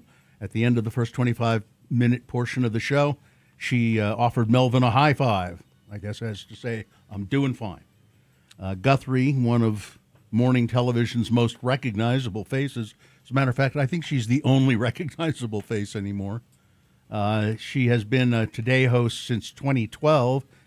She's acknowledged that she's a changed person and that it's hard to go forward not knowing what happened to her mother, Nancy Guthrie, who authorities believe was taken against her will from her Arizona home, despite an intense search involving thousands of federal and local officers and volunteers. There's been no sign of the 84-year-old mother of three since she was reported missing on February 1st.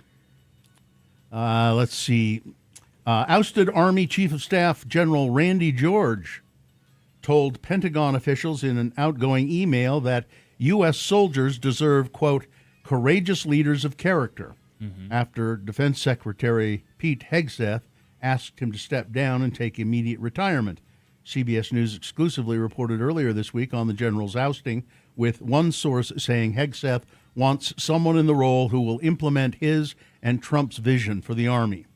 An outgoing email attributed to George and confirmed as authentic by CBS News circulated online after his ousting. A U.S. official told CBS News that Mr. George sent the email to Driscoll, the Undersecretary and Assistant Secretary of the Army, as well as to 3- and 4-star generals and other officers on his staff. It has been the greatest privilege to serve beside you and lead soldiers in support of our country, he said. I know you will all continue to stay laser-focused on the mission, continue innovating, and relentlessly cut through the bureaucracy to get our war fighters what they need to win on the modern battlefield. Our soldiers are truly the best in the world. They deserve tough training and courageous leaders of character. I have no doubt you will all continue to lead with courage, character, and grit. Hegseth has fired more than a dozen senior military officers, including the chairman of the Joint Chiefs of Staff, General C.O. Brown, Chief of Naval Operations, Admiral Lisa Franchetti, and Air Force Vice Chief of Staff, James Slife, and the head of the Defense Intelligence Agency, Lieutenant General Jeffrey Cruz. You could call it a successful regime change. It's a pooch. Extreme drought conditions in Utah. Ominous warning to what is expected to be a long, dry, dangerous summer. Drought conditions exploded across Utah last week, with nearly 2/3 of the state now under extreme drought. Over a period of just 1 week, extreme drought coverage in Utah blew up, going from 6.99% to 59.3% of the state in just days. Until this week, Utah had not come close to that large a blanket of extreme conditions since September of 2022, and not as early as April since 2021. As of Monday, the entire state of Utah is under some level of drought condition. A sizable portion of Uinta County in eastern Utah under exceptional drought status, the highest designation possible. Due to the conditions, open burning has been banned in the county until May 31st, with the only exceptions being designated areas like campfires and fire pits. I don't think I would even allow that. The Democratic National Committee is siding with Utah's Republican lieutenant governor as she pushes back on a demand from the U.S. Department of Justice for protected and private voter information. In an amicus filing in U.S. District Court, the Democratic National Committee said a federal judge should grant Lieutenant Governor Deidre Henderson's motion to dismiss the lawsuit. The political party warns that what the DOJ is seeking could be used to build a national database of Americans. Let me put it a different way. Yeah. The political party, the Democrats, warn that what the Department of Justice is seeking would be used to build a national database of Americans. Exactly. And would chill voter rights. Lori Vallow Daybell in the news. That's a name you haven't heard for a while. Yeah, what's up? Well, she's, they're referring to her here as the Doomsday Mom, at the center of one of the nation's most high-profile murder cases, is now trying to overturn her conviction. Yeah. Okay. Good luck. Attorneys for Lori Vallow Daybell have officially filed an appeal asking a higher court to either throw out her convictions or give her a new trial. Daybell is, of course, convicted in May of 2023 of killing her 2 children, Tylee Ryan and J.J. Vallow, and conspiring to kill her husband's first wife, Tammy, and she's just a nut. I mean, yeah. And but they're saying the judge wrongfully removed her chosen attorney. There's a bunch of little picky things that are not going to go anywhere. They also said it was a public case, I want to say, and that altered results. It was public after the events, so it's let's see. President Trump's budget request to Congress contains the largest counterterrorism spending increase in years, and buried inside it is a new FBI-led center dedicated to proactively hunting Americans the government classifies as domestic terrorists. It's the pre-crimes. Yeah. It's pre-crime. And everybody said I was overreacting before the election. The new center and funding boost represent the implementation of Trump's National Security Presidential Memorandum, the sweeping federal order. It was signed last September. Though public opposition to ICE succeeded in forcing the administration to back down in Minnesota, even firing both Kristi Noem and Gregory Bovino, the FBI is now doubling down on its domestic terrorist obsession. Trump's budget request reveals the FBI runs a dedicated joint mission center with personnel from 10 federal agencies, and it's busy proactively identifying domestic terrorists motivated by any of the following beliefs: anti-Americanism, anti-capitalism, anti-Christianity, support for the overthrow of the government, extremism on migration, extremism on race, extremism on gender, hostility toward those who hold traditional American views on the family, hostility toward those who hold traditional American views on religion. So if you have questions about any of those things, you're under suspicion. Yeah, those could all apply to me, my wife, and my friends. If they wanted to. Yep. So you're all under suspicion. Yeah. Me, I never say anything negative about this country. Me neither. I'm president, and you're not. And finally, this. For centuries, the bones of some 6 million people, Parisians, have been buried in the catacombs beneath the city of Paris. I've seen them. Curators are trying to preserve and modernize the tunnels while maintaining the spooky ambiance. Mm-hmm. Workers are restoring the catacombs in Paris. For more than 2 centuries, tourists have been allowed to go beneath the streets of Paris to visit the catacombs, a dank and macabre labyrinth filled with the remains of up to 6 million Parisians. From floor to ceiling, they're lined with bones, femur by femur, skull by skull. Yep. 600,000 visitors a year to the dimly lit tunnels. Parts of those gloomy passageways have now been given a much-needed facelift. Architects and designers and technicians, what they've been trying to do is sort of improve the conditions, but they don't want to take away from. Oh, the dank, Mo. You can't get rid of the dank. Yeah, they don't want to. They want to still have it be. Yeah, there it is. Unsettling, a sort of a spooky. It was unsettling. I'll be honest with you, but fascinating at the same time. And this. So the part that people see is just a small part. Apparently, I didn't know this. The catacombs, there are miles and miles of them. Oh yeah, underneath the city. It goes of Paris. forever. It says here the labyrinth extends for hundreds of miles, and the mile-long section that the public can visit will reopen on Wednesday. So you're just seeing a small portion of it. Now, I don't know if all of those hundreds of miles are filled with bones. I don't know. I think there's a lot of them, but there's no influencer photo booth. So when you go down there, you can't cherish the memory. What? And that's kind of the scariest part when you think about it. What? Huh? Like some sort of like photo area where you can get photos with the skeletons. You say they're trying to modernize it. I think it's kind of an oversight on their part not to add that. I think you can take pictures. Yeah? Yeah. Is there like a QR code to print out your photos for later? Probably. It's funny because I went down there. I didn't take my camera. I should have. Yeah, I don't have any pictures. Yeah, I don't think that they have any problem with people taking pictures. Trying to remember if anyone was taking pictures where we were down there. After 3 years of working in the catacombs, Dr. Dollett said he's still shocked at some of the things he sees. Twisted bones that suggest they once belonged to deformed limbs, punctured skulls that indicated they had been treated for brain swelling or other maladies. You think to yourself, he said, damn, life wasn't easy for everybody.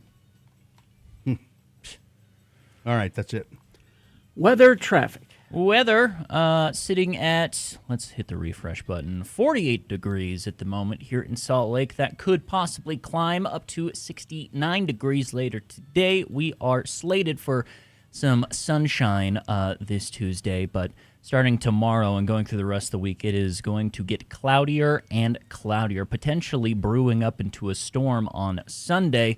That is your weather. Taking a peek at the traffic westbound, I-80.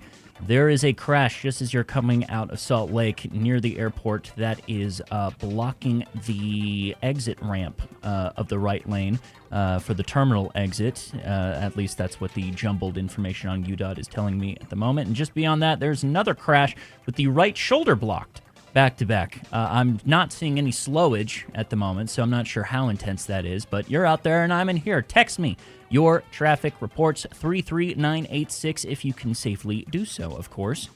All right, here's boner candidate number 3. They've got aliens having sex with migrants, trying to breed some kind of hybrid. A guy in a uniform told me. MAGA Republican Donald Trump's first choice for Attorney General. Yes, it's Matt Gaetz, is back in the news, but not because his replacement, Pam Bondi, just got fired. Former MAGA Republican Representative Gaetz made a wild claim while speaking with far-right podcaster Benny Johnson. Matt Gaetz said he was briefed about a top-secret breeding program between extraterrestrials and humans being conducted by the United States government. What? I had somebody come and brief me who was in a military uniform, who worked for the United States Army, and that was briefing me on the locations of hybrid breeding programs where captured aliens were breeding with humans to create some kind of hybrid race that could engage in intergalactic communication. What? An actual uniformed member of the United States Army briefed me on that. Gaetz then claimed that humans involved in the secret military program had been, quote, abducted from war zones and the caravans of migrants. In other words, refugees and immigrants could be alien-human hybrids. Gaetz said members of his staff were present when this senior enlisted United States Army member came to his Florida congressional office to brief him on this project. Cocaine's a hell of a drug. Well, let's not forget that not only was Matt Gaetz, it was rumored that he was, traveled across state lines with a 13-year-old, that he was also having trouble with drugs as well. Yes. Boner candidate number 3, they got aliens having sex with migrants, trying to breed some kind of hybrid. A guy in a uniform told me this man could have been the Attorney General of the United States. Let's review the first 2 and vote. Let's see. Boner candidate number 1, I've been shot. Well, I'm having an anxiety attack. I'm taking the first ambulance. That's what the police officer did. Took the first ambulance. The guy that was laying there shot in the back and bleeding to death waited another 10 minutes or so for another ambulance to arrive, and he didn't pull through. Boner candidate number 2, he's the most well-read person in the room. If the others in the room are a rock and a jelly donut. That's Press Secretary, White House Press Secretary Caroline Leavitt, saying that Donald Trump is the most well-read person in the room, the most well-read person she's ever known. And boner candidate number 3, they got aliens having sex with migrants, trying to breed some kind of hybrid. A guy in a uniform told me. Time to vote for boner of the day. 1, 2, or 3. Remember your candidate number. The one that you think should win. The one that you think is the worst. 1, 2, or 3. Put that single digit in the message of a text. Then text that to 33986. Or you can call Katie in the producer's booth. She'll take your live voice votes at 877-602-9696. Yeah, I don't know how you vote today. No. Chat room doesn't know what to do. But you can go online and vote, x96.com. Look for the box that says Boners, April 7, 2026. Click and vote.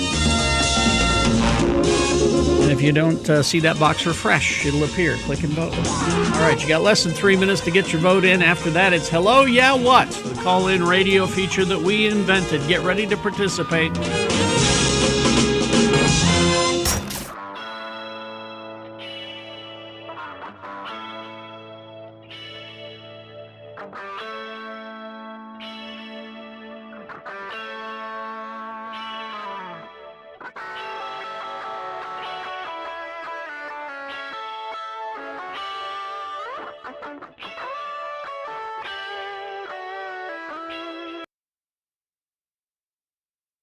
Here's what Kerry Jackson is doing when he's not on the air. Yes, Mr. Jackson, thank you for coming into my office.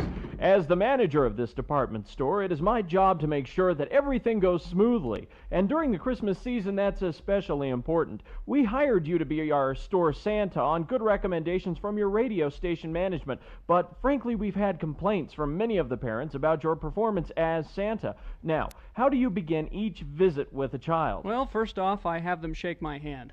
Shake your hand? Yes, I'm the hand-shaking Santa. You don't let the children sit on your lap? No, the hand-shaking Santa wouldn't do that. And do you have any idea how germy little children are?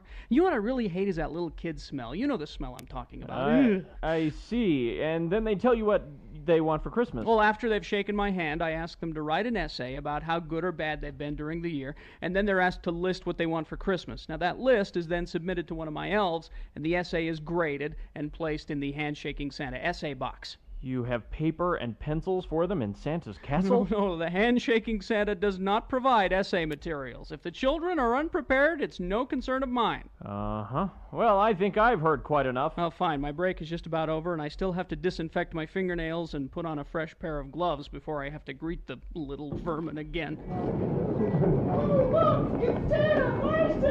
Get away from the Handshaking Santa, you dirty, dirty little children. Oh my God.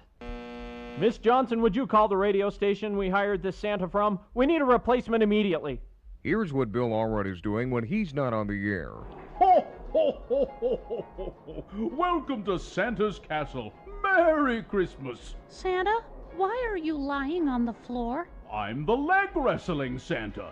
Tell me what you want for Christmas. Well, I want the White Power Ranger and the Nerf Ball Zuka. All right then, Sonny. Lie down here right next to me. You do know how to leg wrestle, don't you? Oh, yeah, Santa, but couldn't I just sit on your lap? Oh, no, the leg wrestling Santa wouldn't do that. All right now, Sonny. If you beat me, then you'll get everything you asked for. Okay. If not, you'll get a lump of coal in your stocking. And an orange. Oh. Here we go. Okay. 1, 2, 3.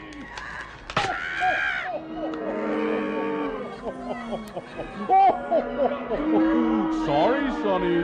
You lose. Get him out of here, would you, my little helpers?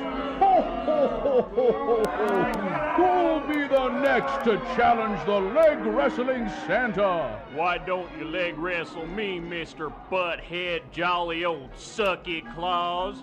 Aren't you a little old to be leg wrestling Santa? You're pretty tough. Phone number, because Hello, Yeah, What is Hello, yeah, what? is coming up as soon as we award the boner. Well, that's your chance to just talk to us, to say sort of anything you want, or ask any question, or promote something, or whatever you want to do. Sure. 877-602-9696. But let's do the boner of the day, Hello, shall yeah, we? what? I'm trying to see if I have the results. I don't quite have them yet. But this morning's boner is brought to you in part by, let's see. Oh, I had a Southwest chicken salad, like a buffalo chicken salad. It was really good. Nice. Very nice. It's also brought to you by There's a Heat Wave Coming. Stay cool. Get a new AC unit from Larson HVAC and Plumbing for as low as $68 a month, or save $1,000 on an ultra-high efficiency model. Visit larsonhvac.com/X96. Well, if you put the votes with number 2 and number 3 together, they would have beaten, or tied maybe number one. So I thought people would go more for Matt Gaetz, but he came in third. That was number 3, 41 votes. Coming in second, he's the most well-read person in the room, 92 votes. But I've been shot. Well, I'm having an anxiety attack. 137 votes, and that's Boner of the Day. Hello, yeah, what? There you go. That's your Boner of the Day for today. April 7, 2026, now qualified to be Boner of the Week. That'll happen on Friday when Dave the Flower Guy comes in here and just tells us who Boner of the Week is. Hello, yeah, what? Yes, the innovative radio feature that we invented. So said a former producer of ours. Hello, yeah, what? Yep. Hello, yeah, what? We've been working all morning. You need to put in a little elbow grease yourself. Yeah. All right? Call in. Do the show for a second. This is your chance to ask us questions, make a statement, whatever you like. All you have to do is call 877-602-9696. And we do have one person calling so far. Oh. You talked to us about our 40th anniversary. Yeah, we were talking about started to plan that yesterday, the 40th anniversary party. Who knows? It may be a farewell party at the same time. Could be. Could be. You could also call in with your heated commentary about the butter bracket going on. Let's go to, who is that? You could talk about butter if you want. Sure. Zane is here. Zane. Hello, yeah, what? Hi, Zane. Are you in Houston? Dallas. Dallas. Okay. So what's up? I want to know if you guys like which one better, The Rock or Con Air? The Rock or Con Air? The Rock was a similar movie, right? It was an escape from Alcatraz. And Con Air was an airplane full of weren't they prisoners. Or they weren't escaping from someplace on the plane. They were just they were being transferred somewhere. Yeah, and then they took over the plane. They got okay. I haven't seen The Rock, so I guess Con Air is my answer. Yeah, I would have to say Con Air because I don't. I would go with Con Air because of the cast, like we were talking about earlier. Yeah. Because you got Malkovich, you got Steve Buscemi, Trejo, Danny Trejo. Yeah. Yeah. So there you go. I hope you're. All right. I'm glad your curiosity is satisfied. Zane. These are the kind of discussions we need. 877-6. See you Anytime. later. 877-602-9696. Anything you want to ask us or comment about? Let's see. We got. Let's go to Joe. Hi, Joe. Hello, yeah, what? Joe, where are you calling from? Provo currently, but I'm from Springville. Okay. What's your what? So I just got to say, any commercial, any song that's got sirens in it, it's just got to go. I'm driving, and all of a sudden you hear sirens. I'm checking all my mirrors, seeing where I got to get over, even if it's the same commercial multiple times. It sucks. I agree. I think they should replace it with gunfire. Yeah. Gunfire sound effects. Then you'd just be ducking. Well, I'm not in West Valley, so I would probably still look around. All right. And then also, I just want to thank y'all for being my friends for 25 years since I first moved out here. I've listened every morning that I can, and I just absolutely love y'all. Well, thanks. And now you're going to remind me that I still owe you $20, right? Well, sure, if you want to. Thanks, Joe. It's very nice of you, We'll Joe. see you. Yes, Joe. Thank you very much. Let's go to Joseph. Hello, yeah, what? Joseph, what's up with you? Hi, hello, good morning. Hi. I want to say thank you for all you do. Big fan. Sure. What can we do for you? So my in-laws, they live in Peru, and they live in kind of the jungle area, and their house kind of isn't the greatest condition and hasn't been for a while, but this past week during some storms, their back wall actually collapsed. Oh. And we're kind of nervous that the whole thing's going to come down and they don't really have anywhere to go. So we've created a GoFundMe for them. So we're just kind of seeking donations. If anyone has anything to spare, we'd appreciate it, and they really need it. Okay. It's called A Safe Home for My In-Laws. It's kind of a crazy link, so maybe if I can send it to you, if you can post that somewhere. Okay. Or I think if people just go to look for that title on GoFundMe, they'll find it. Yeah, you can look under GoFundMe. It's under Joseph is the I guess, creator of that. So yeah, if you look for it, it's called A Safe Home for My In-Laws. Okay. Is there a minimum you're trying to raise? We're trying to raise at least $4,000. The exchange rate is pretty good, so that should cover at least the repair of the back wall. But if we get more than that, then there's more stuff that definitely needs fixing. But yeah, $4,000 is what we're seeking. Okay. Sorry to hear about that. We're in Peru. Lima, Peru? Iquitos. So up in the jungle. Oh, Yeah. okay. All right. I think that's Lima, Kerry. Lima, Peru. I think it's Lima, Peru. Thanks, Joseph. Best of luck to your in-laws. Yeah, thank you so much. See ya. Thank you. Thank you. All right, let's go to Aaron. Hello, yeah, what? Hi, Aaron. What's up? Hey, guys. Thank you so much for taking my call. Yeah. So I called last week I'm in a band called Aaron Drew, and I just wanted to promote the Joy Foundation, and they're in Bountiful and the basement of Royal India Restaurant, and they do an open mic night every single Saturday night. They do an open jam session from 7 to 8, and then from 8 to 10, they do an open mic night, and it's a nonprofit organization. It is only there due to donations and things like that, and anybody can come and put their name on the board and get a 5-minute slot. And Aaron Drew is there every single Saturday night. What does the Joy Foundation do in particular? So they promote the music and arts for the youth and the community.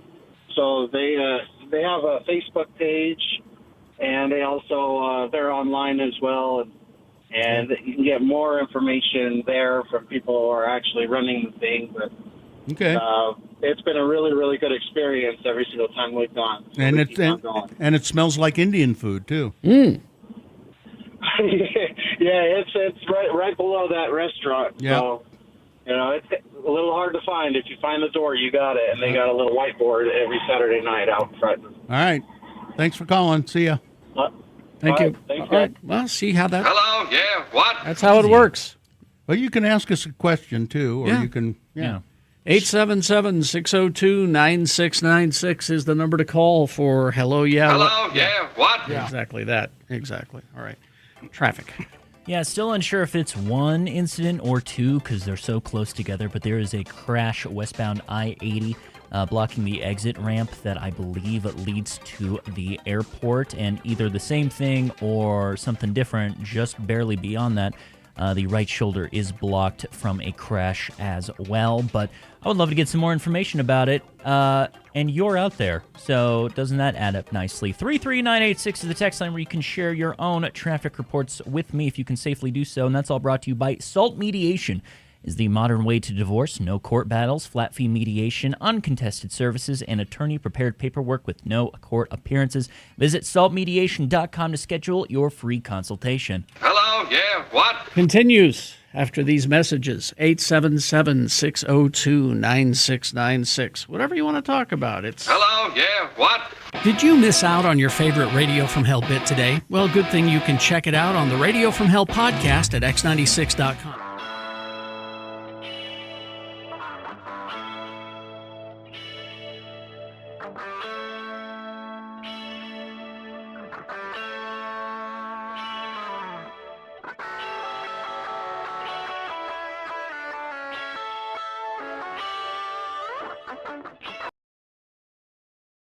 Hello, I'm Kerry Jackson. And I'm Bill Allred, and we want to tell you about a brand new Radio from Hell product. If you're a lonely guy, Like us. a lonely, hungry guy, then you'll want to rush out to your local supermarket. You know, the one where you never meet chicks, and buy Radio from Hell Lonely Man TV dinners. Lonely Man TV dinners come with a special pop-up picture on the lid. Just put your Lonely Man spaghetti dinner in the microwave oven. Then, after 7 minutes, take it out, peel back the lid, and there's a full-color photo of TV's The Nanny, Fran Drescher. This spaghetti is delicious, Fran. I know! Don't you just love it? You'll never have to eat alone again with Radio from Hell, Lonely Man TV dinners. Try the soul food dinner, and you'll be dining with Tina Turner. The ribs are mighty fine, Tina. Have honey, child. Wow, it's just like she's really here. Try all of the Radio from Hell Lonely Man TV dinners.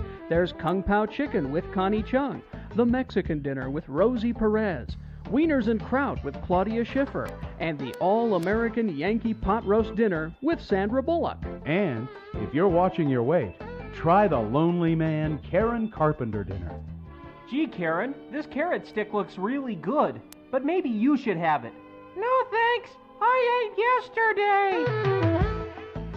You'll never eat alone again with Radio from Hell Lonely Man TV dinners in the frozen food section of your local supermarket. Now available at Reams.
Got something to tell us, and that's as far as the text goes.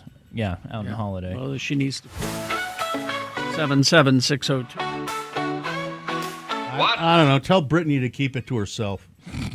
877-602-9696. We got a couple of calls waiting there. All right. Hello, yeah, what? This is Ray. Hi, Ray. What's up? Hello. I wanted to call and thank Carrie specifically. I recently returned to Utah from doing 20 years in the Air Force, and Carrie did a contribution to Salt Lake City Weekly about the best of 2025. Oh, yeah.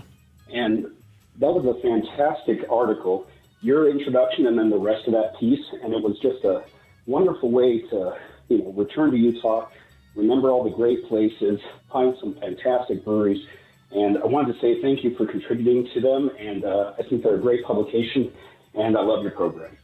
Carrie, I didn't catch. What is the?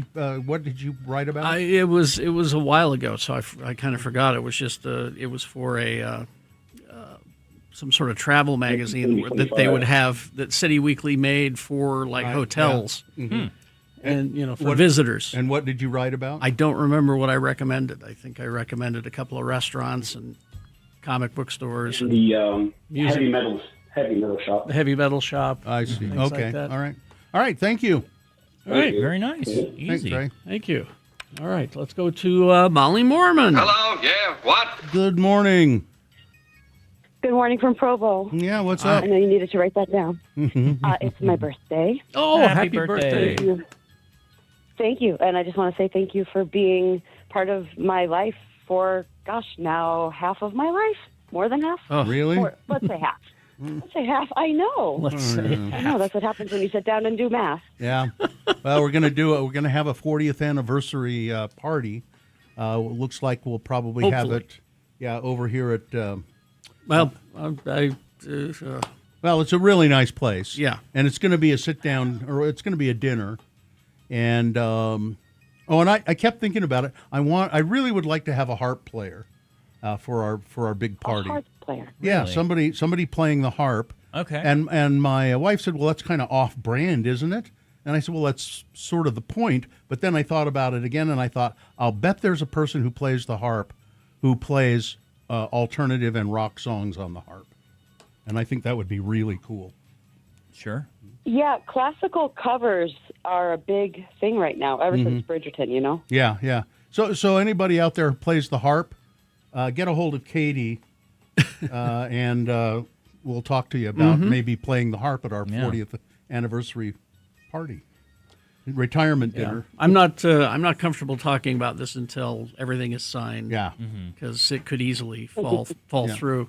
But at the very least, I've spoken with FanX, and they've shown some interest in a Radio from Hell at 40 panel. Ooh, that'd be cool. So we'll see about that as well. Will they accept harp players? No, that would be separate. That would be a different thing. A whole different thing. Yeah, different thing altogether. Thank you, Molly. Happy birthday. Happy birthday, Molly. Thank you very much. Have a good day. All right. Yeah. Hello, yeah, what? Let's go to Natalie. Hello, yeah, what? Natalie, Hi. what's up? Hi, how are you guys? Just fine, thanks. Good. Hey, I had a question. So there was a time a while back that I heard you guys say that if you register as a Republican, you can vote Democrat and Republican, but if you're registered as a Democrat, you can't do both. Is that true? The Republicans have a closed primary. Mm-hmm. Yeah. If you are registered as a Republican, you can vote in the Republican primary. Mm-hmm. If you are, it doesn't matter if with the Democrats, the Democratic primary, you can be a Republican or a Democrat and vote in the Democratic Party. Like during the last election, they primaried between Spencer Cox and what's his name? Lyman. Crazy Lyman, yeah. And so people to that strategy registered as Republicans voting for what they believe the lesser of two evils, Spencer Cox over Lyman. So when it gets the actual election, the general election, you can still vote for whoever you want there, but the primary itself is closed off to Republicans. Yes. So registered Republicans, excuse me. There you go. Okay. Okay. Does that make sense? Well, thank you. Mm-hmm. Yeah, thank you for clarifying. Yeah, okay. There you go. Okay, have a good day, you guys. You All too. right.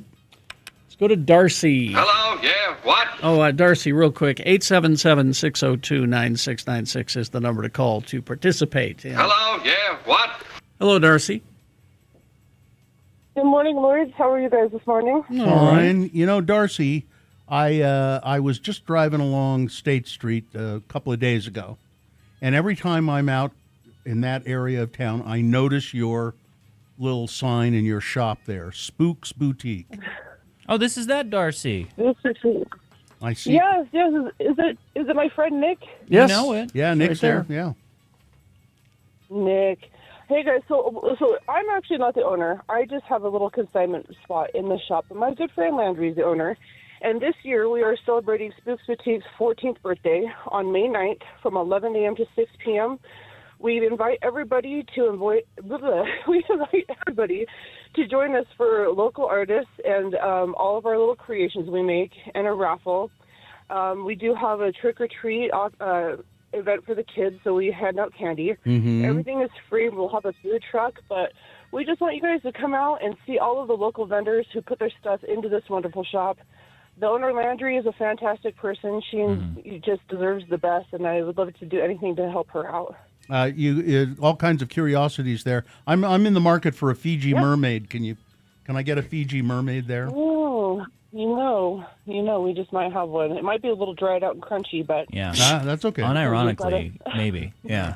You guys should go down to the shop. I love Spooks Boutique. You guys have such cool inventory there. Oh, stop it. And I got to give a little shout out to Nick because we did sponsor a little bit during Frank Christ, and Nick just put everything together and did a wonderful job. So thanks again, Nick, for being such a cool dude. That's very sweet of you. Thank you, Darcy. You guys are great. Darcy. All right. Well, Thanks, I Darcy. am known for being sweet. Thank you, guys. Have a good day. If you'd like to advertise, contact Nick Davis. Davis at bwaymedia.com is the email. And he'll be your friend. 877-602-9696. The lines have gone dead. Hello, yeah, what? What will we do? Oh, we got a text question. What's that? Should I have barbecue pulled pork sandwiches with cheddar bacon poblano chopped salad or charbroiled steak with hot honey Brussels sprouts spreaded on ricotta flatbreads? The steak. The steak with the Brussels sprouts and the flatbread. Too much work. Pick up a Cobb salad at the store. I'd go with the pulled pork sandwiches. But yeah. Let's see. Oh, here's someone who says we should do a boner of the year. Trust me, we tried that once. We tried that. It was too hard to keep track of. Yeah, very labor intensive. Somebody, we ended up screwing it up all the time. People think there's a whole like database here of the best of segments and like all the things that have happened. Like, yeah, Katie is pointing at herself. It's her, and it's too much work for. It is too like much. it would have to Yeah. be one person's dedicated job to maintain everything. So stuff just kind of collects dust in the corner. We don't know where it is after we say it. Yeah. Well, if you don't call, we're going to have to resort to another Con Air question. 877-602-9696. Discussion start. That was Zane. He's just being Zane. Sure. Yeah. Okay, here's a text question. Why do people call you lords, and where did that come from?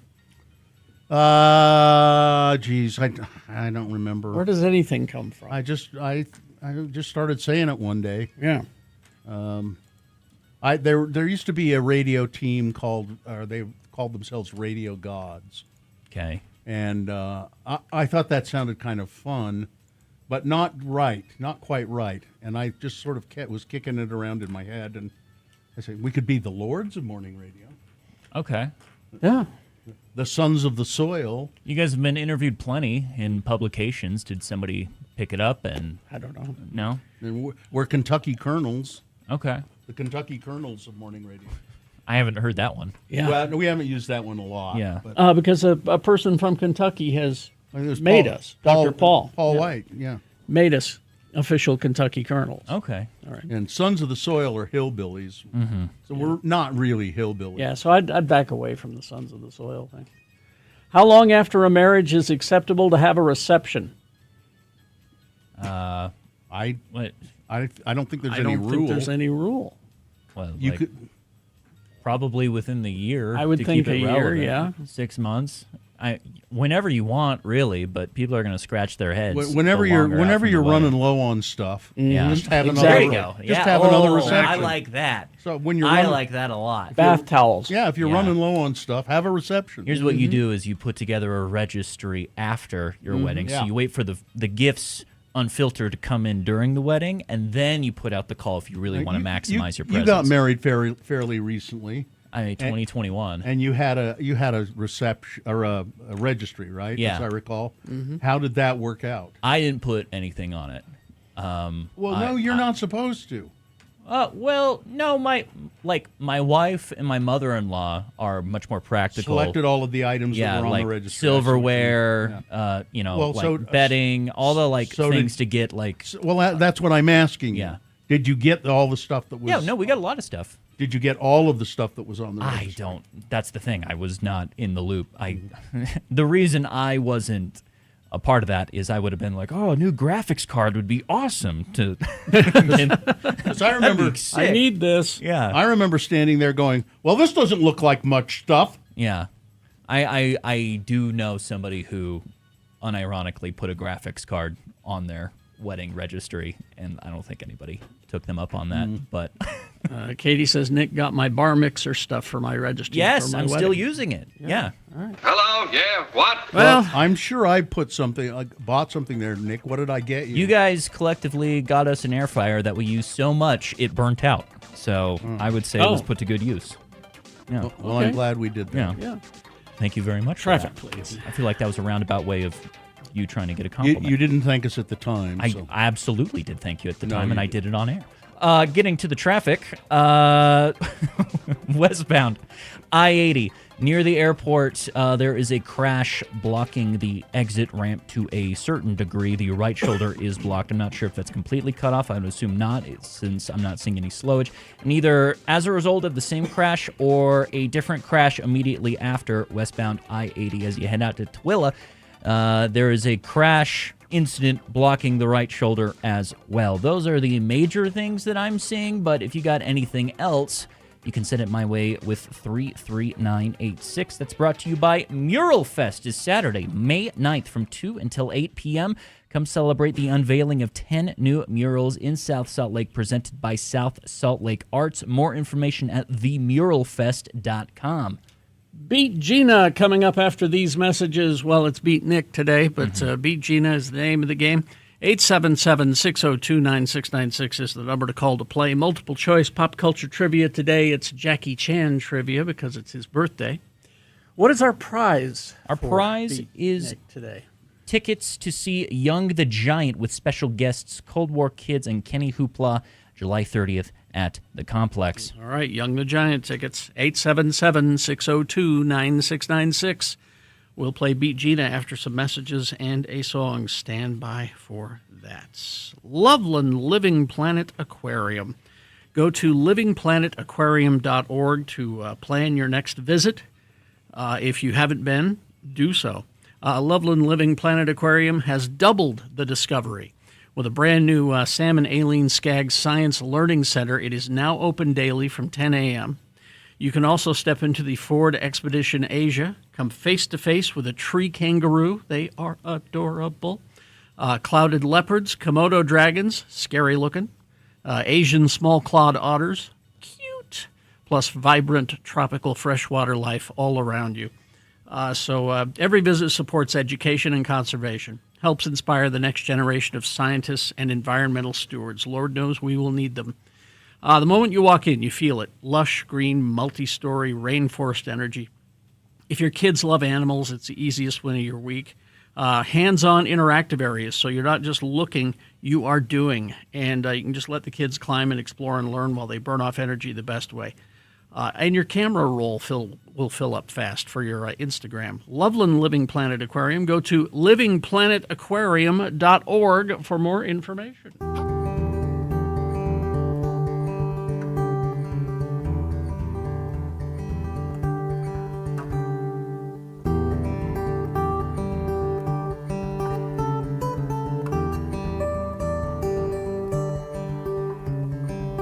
Now, we got a minute or two before we start Geek News. But, Gina, just real quick here. Hang on. What? Yeah? What do you got? A present? A snack? Oh. Snack. I know that color. I want means snacks. It's Reese's something. This is the Reese's dipped animal crackers. Ooh. So they're dipped in the chocolate and Yes. covered in the peanut butter. It says peanut butter candy. Peanut butter candy? I've had them. It's like the Reese's. May I? Go ahead. I just don't know if they can legally call it peanut butter, so maybe that's it. It's like when something's called chocolate flavored. Yeah, exactly. And then there's this. What's that? Reese's popcorn. Why are you doing this to me? Yeah, everything you've ever wanted. Popcorn drizzled with your favorite candy. Have you Okay. tried that? I've not tried the popcorn. No. Well, let's try that. Okay, so these are supposed to be chocolate dipped animal crackers. What animal is that? We ordered them. We couldn't find them in stores, so we ordered them through Target, and they sat on the porch for a little bit too long. It's a snake. It's a snake. So, there, you want to try one? It's the Loch Ness Monster or something. So Okay. they kind of melted a little bit. A little bit. So Oh, those are good. Yeah, should be that's fun. that's a Those are good. that's a ghost. That looks like a ghost. I don't know what that is. Oh, Anyway, thank you, now Carrie try this Jackson. Oh, now You should thank Sue, really. She's the one Thank who you, Sue Jackson. who did all this. Okay, let's. good. The animal crackers are good. The animal cookies are good. I had those, but I haven't had the popcorn yet. I'll have the This one's harder popcorn. to open. There's a tear at the top. There we go. Yeah. Okay. There we go. Okay, there, Carrie. All right. Here you go. I'll have mine in a sec. 'cause Oh, okay. I'll be Oh, talking see- a lot with the geek See, news, this is so- good because they're a little salty. Like that's what I'm telling you. Yeah, Mhm. you got to have the little salt with a little bit of the Mhm. sweet, and it evens out nicely.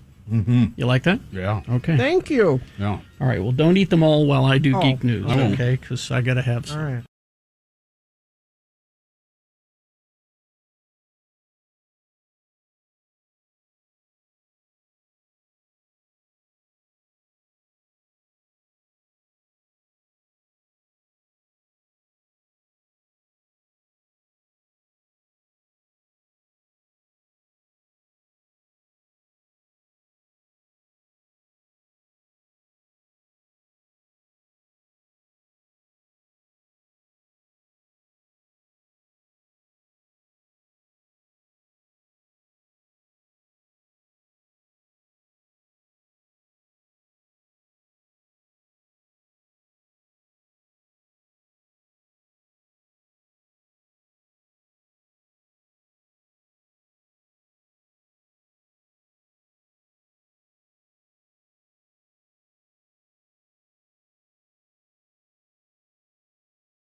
I got a traffic ticket. I didn't really get a traffic ticket. I was on I-70 coming back from Moab, and it's 80 miles an hour. Oh, okay. Down that stretch from Moab to Green River, and I'm going the speed limit 80, and I pass a cop car, highway patrol had pulled somebody over, and I went past. I didn't slow down because I wasn't speeding, and then I look in my rearview mirror, and there's It's coming for you. a patrol car coming for me. So I pull over thinking, well, what the hell? Here's what it was. Okay. I received a citation, a warning citation. It is now Utah law. I don't know if this is new or the guy said it like it was new. If you need to go pull into the other lane. Yeah. Now I usually do because it's dangerous. I usually do. But for some reason, he was there was a big wide shoulder, and the cop was, but he said, he was very nice and friendly. We're just warning people today. Oh, okay. We just want to warn people that this is a law, and but they actually wrote up a citation warning. Yeah, a warning citation. Yeah, it's there have been several police officers hit by people. They get out of the car to, I understand that it's that it's important, and I usually do it. But he was so far over that I didn't. And it's a good habit to get in now because it's a bigger problem in the winter. Yeah, when roads are slick and it's harder to see. It was the Emery County Sheriff's Office, but the guy who came up to my car was not. He was not an officer. I mean, he had a uniform, but he was like some sort of. Intern. I think he was an intern. Traffic intern? Yeah, he said, I'm the trooper and I. So he said, the trooper and I were pulling people over just to warn them. But he did have But it worked. You're going to be more. I would assume it worked. You're going to be more aware of it. And now you're spreading the word here. No, screw it. I hate law enforcement. I'm not going to ever. No, those coppers aren't going to get me. No, as I said, I normally do. Yeah. Apparently, this has been a law since 2010. And you're lucky you didn't get a ticket. Oh, interesting. Huh. How long since you have had a ticket? I can't remember. Me neither. The last time I had a citation. Me neither. I think maybe the last time I had a citation was when I rear-ended somebody because I was being inattentive. Oh, actually, Guy looked it up. It went into effect 5/3/2023. Oh. So it is new. It is reasonably new. I thought that's what he said. This is, yeah, it's a new law. All right. Let's see. No traffic, so we won't even waste our time with it.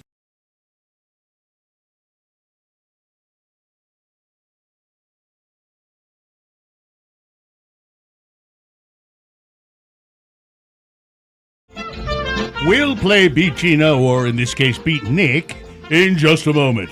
But first, this message, because it's International Beaver Day, from Ipana Toothpaste. Ipana puts a come hither sparkle in your smile. And when you brighten your smile, you brighten your life. Ipana Toothpaste cleans teeth to a brilliant natural whiteness. And because a sparkling smile depends on firm, healthy gums, Ipana's unique formula helps you there, too. Thousands of dentists recommend it. Millions of beauties swear by it. Get the big economy tube today for a smile that's doubly attractive. And the Ipana mascot, Bucky Beaver, says, knock out decay! Ipana's new formula stops mouth odor instantly and fights those nasty cavities before they start. It tastes like mint. It works like magic. Don't be a beaver with bad teeth. Get Ipana. Brusha, brusha, brusha. Get the new Ipana with the brand new flavor. It's dandy for your teeth. And now, here's your host, a man with the come hither Ipana smile. Well, Kerry Jackson. A name like Ipana, I'm surprised it's not still around. Yeah, build a dam for your dental health. There you go. A dental dam. A dental dam, if you will. Potentially. All right, the randomizer has picked a contestant. Nick, you'll be going up against Rowdy today. Rowdy, are you there? I sure am. Okay, Rowdy, we're going to toss a coin to see who goes first. It will give you the advantage if you call it correctly, heads or tails. Ooh, we're going to go with tails today. All right, let's see what happens. It is tails. You go first. There you go, Rowdy. Yes. So the first question is for you to answer on your own. Multiple choice pop culture trivia. If you get it correct, you get the point. If not, Nick has been paying attention, and I'll allow him to answer that same question, stealing your point away. We'll go back and forth till one of you gets 3 points. This is for the Young the Giant tickets. All right. All right, I'm ready. Because it is Jackie Chan's birthday today, we'll do Jackie Chan trivia. Here we go. First question for Rowdy. Rowdy, what apparatus was the cause of Jackie Chan's broken ankle in the movie Rumble in the Bronx? Oh. Is it 1, a ladder? Is it 2, a hovercraft? Is it 3, when that coyote dropped an anvil on him? Or 4, his favorite pair of Manolo Blahniks? Ooh, B. A hovercraft? Correct. There you go. Although he did fight a guy, he fought a bunch of guys with a ladder. Yeah, I remember that too. Great scene. There you go, Rowdy. You got a point. Now we go to Nick. All right. Nick? Despite his brave stunts, Jackie Chan has a phobia of what? Huh. Is it 1, log cabin Republicans? Is it 2, cheese? Is it 3, spiders? Or 4, needles? I'm going to go with needles on this one. Needles is Look at correct. that. Look at that. Yeah. 1-1. All right, Rowdy. Which of these Jackie Chan films were adapted into a TV series? Was it 1, Chop Till You Drop? Is it 2, Robo Vampire? Is it 3, Twin Dragons? Or 4, Rush Hour? Ooh, C? Twin Dragons? Terribly sorry, no. Bummer. Rush Hour? Look at that. 2-1 in Nick's favor. I had to remember what the first two answers were. And Rowdy, Nick controls the question, so this could be This could bye-bye be it. Rowdy. All right, Nick? Jackie's fans and crew often call him Daigor. What does that mean in English? Okay. Is it 1, Big Brother? Okay. Is it 2, The Master? Is it 3, Princess? Or 4, Buttercup? Let's go with, I feel like Big Brother's too specific to be wrong. Is that the answer? Is that your answer? That's my answer. Big Brother is Look at correct. that. Oh, I'm sorry, Nick wins the game just like that, Rowdy. Wow.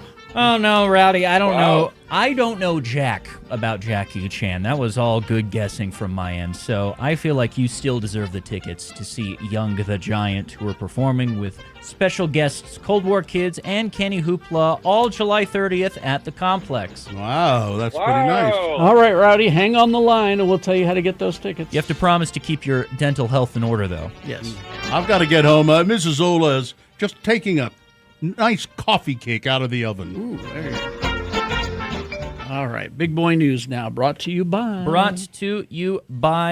Salt mediation is the modern way to divorce. No court battles, flat fee mediation, uncontested services, and attorney-prepared paperwork with no court appearances. Visit saltmediation.com to schedule your free consultation. And never forget... The views expressed on X96's Radio from Hell show do not necessarily reflect the opinions of Broadway Media, its management, owners, or advertisers. This program is intended for mature audiences. Parental discretion is advised. Well, as the Late Show with Stephen Colbert ends its run next month, guess what CBS is going to do with that time slot? Something good? No. Oh. I assume it's not good. Well, they're going to sell the time slot to Byron Allen, who will move back-to-back episodes of his Comics Unleashed series down an hour. The time buy deal is through 26-27 TV season. As part of the deal, of course, Allen will also continue to lease the 12:37 a.m. hour with another strip from his company, the comedy game show Funny You Should Ask. The Late Show airs its finale on May 21st, wrapping a franchise that first started in 1993 when David Letterman moved to CBS from his NBC perch, having been passed over for The Tonight Show. Colbert has been hosting The Late Show since Letterman retired in 2015. Byron Allen will take over the time slot the following night. Now, what happens is, of course, Byron Allen pays CBS for the time. So right away, and they're then, making money. And they're just making, that's just money that they could put in their pocket. He'll run 2 episodes of Comics Unleashed, a new one, and then one from his archive. And then Byron Allen will sell time on, hopefully. And I'm sure he will. He will. He's apparently a really good businessman. He's a very successful man. Very astute businessman. I created and launched Comics Unleashed 20 years ago so my fellow comedians could have a platform to do what we all love, make people laugh and make me money. So that's what's going to happen. I haven't seen the comic show or the game show. Funny you should ask. I like the title of the game show, but I don't know what it's about or how it works. Let's see. Well, Donald Trump has warned that a whole civilization will die tonight. The peace president, by the way. If Iran does not make a deal to reopen the Strait of Hormuz by 6 p.m. Mountain Time, as the U.S. attacks Iran's main oil export hub, Trump threatened to wipe out a whole civilization. And the United States hit military targets on Iran's main oil export hub as he ramped up pressure on Tehran to fully open the Strait of Hormuz or potentially face a wave of strikes on critical infrastructure in the coming hours. He's also in peace talks. He issued that grave warning in a post on social media today as a new round of attacks was launched across the Middle East. The U.S. attacked Karg Island, I guess today. The export hub. Israel and Iran have launched fresh attacks, and Israel's military warned Iranians to avoid traveling by train. A whole civilization will die tonight, never to be brought back again. Yeah, that's a threat of genocide there. Maybe something revolutionary, wonderful can happen. We will find out tonight. One of the most important moments in the long, complex history of the world. Okay. Yeah, so he's okay. Yeah, a civilization will die tonight, he said. Donald Trump, I forget, I think I mentioned this on the air, and I forget what context the quote was from, but an Iranian diplomat, or I think it was a diplomat, was talking to somebody in England, and he said, while your ancestors were dancing naked on the cliffs of Dover, my ancestors were inventing algebra. Mm-hmm. And reminder, part of the reason that they said that they went into all this was to save the people. Yeah, like that was what he said originally. Yeah, one of the they're not allowed to protest, so Yeah. I just want to help them. I want to free the people. They love it when I bomb them. They love it. Trump on Monday described a complex U.S. military rescue operation that recovered 2 crew members who ejected from a downed F-15 fighter and landed in Iran. And I heard him doing some of this, and he was describing it like he was there. It was like he was part of the action. I'm president, and you're not. The Consumer Financial Protection Bureau is a watchdog of sorts for consumers, with the government agency aiming to keep institutions and entities like banks, debt collectors, and payday lenders accountable to the people they serve. Donald Trump initially said at the start of his second term in office that he wanted to dismantle that agency, but now says they'll cut 2/3 of the workforce instead. How will those agency cuts affect you, the everyday consumer? Quote, I remember what it was like before we had a Consumer Financial Protection Bureau, when we didn't have a strong cop on the beat making sure that banks didn't make bad mortgages that would explode on homeowners, making sure that credit card owners didn't willy-nilly slap fees on your credit card account, said Chi-Chi Wu, who is Director of Consumer Reporting for the National Consumer Law Center and has a delightful name. The name is Chi-Chi Wu. Wu has been a consumer advocate for nearly 20 years. Her work as a lawyer with the center has helped fight inequities within our financial systems. But we're going to we don't need that anymore. We'll cut that out. It's needless regulation. 10 years after Donald Trump vowed to erase the national debt, it has doubled. Under him. Yeah, that's what. Yeah. 10 years after he vowed to erase it, it's now doubled, and that's been his doing. Yep. Nordic Valley. Some residents up in the Ogden Valley are worried about news of a large expansion at the Nordic Valley Ski Resort after reports floated around that the resort was gearing up for a $1 billion expansion.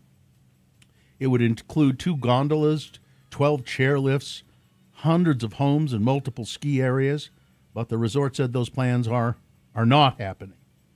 It was very much a commissioned study to see what would happen, explained Robert Bahunin, Senior Director of Project Strategy for Clyde Capital Group, which owns the property and is in charge of the expansion. But I can say without a doubt, our plan is still our plan, one that we all approve together. Bahunin said that the plan, which is the current expansion plan, was approved by the Weber County Commission, continuing to improve the ski area, ski beaches, obviously have some light commercial and retail. We're going to have a community plaza that will be the centerpiece that actually ties with Liberty Park. There's a Liberty. That's the town center in Huntsville. Oh, okay. Yeah, during the ski season, every time they have an event up there, I'm not going to be able to get out of my driveway, said Richard Webb. Mm-hmm. So the neighbors are worried about the traffic and Yeah. all of that. Well, they may not have to worry about that if there's no snow to ski on anyways. So the Church of Jesus Christ of Latter-day Saints, fueled by an unprecedented volume of convert baptisms, global membership in the church surged last year to over 17.8 million members. The total that the church added, 385,490 converts to its membership rolls in 2025, according to statistics they released during the annual general conference. Overall, church membership in 2025 increased by 337,431 to 17,877,212. But that's about a 2.2% growth. But it's interesting. These are new members. Yeah. People converting to the church, while others are falling away. Yeah. Well, it's the Mormon Wives TV show and all that is. It's you think? Oh yeah. I think that has something to do with it. But it's very trendy right now. Yeah. And finally, this story: a Trump merchandise store. Oh yeah. Has been forced to close. It's been a tumultuous few weeks for Trump's administration.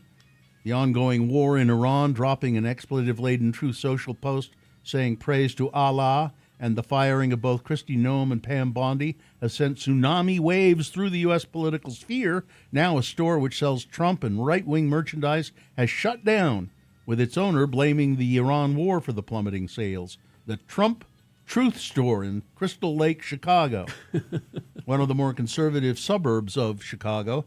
It's one of the more than 50 dotting states around the country, MAGA shops. The owner of the store, they have T-shirts with slogans like God, Guns, and Trump 2024, Department of Doge. The owner, Lisa Fleischman, told Chicago Tribune that sales at her business began plummeting after Trump launched the war in Iran on February. Sales were really slow. It started with the war. It was dead as a doornail the minute that happened. The war has split Trump's base down the middle. Many of his supporters still sticking by him, but others are questioning the intervention in Iran. Last month, Trump voters told Metro that they were outraged over what they fear would turn into another lengthy war. Others praised the military action, which they said should have happened years ago. But Ms. Fleischman says she thinks customers aren't buying any merchandise because they don't know what's going on with the war, because the messages we get about it are mixed. Yeah, they're contradictory. What a surprise! Yeah, so she said, "I never did this for the money, but I don't know how much longer I can last paying for all the stuff." Let's close the doors. Yeah, all right. Jeez. That's it.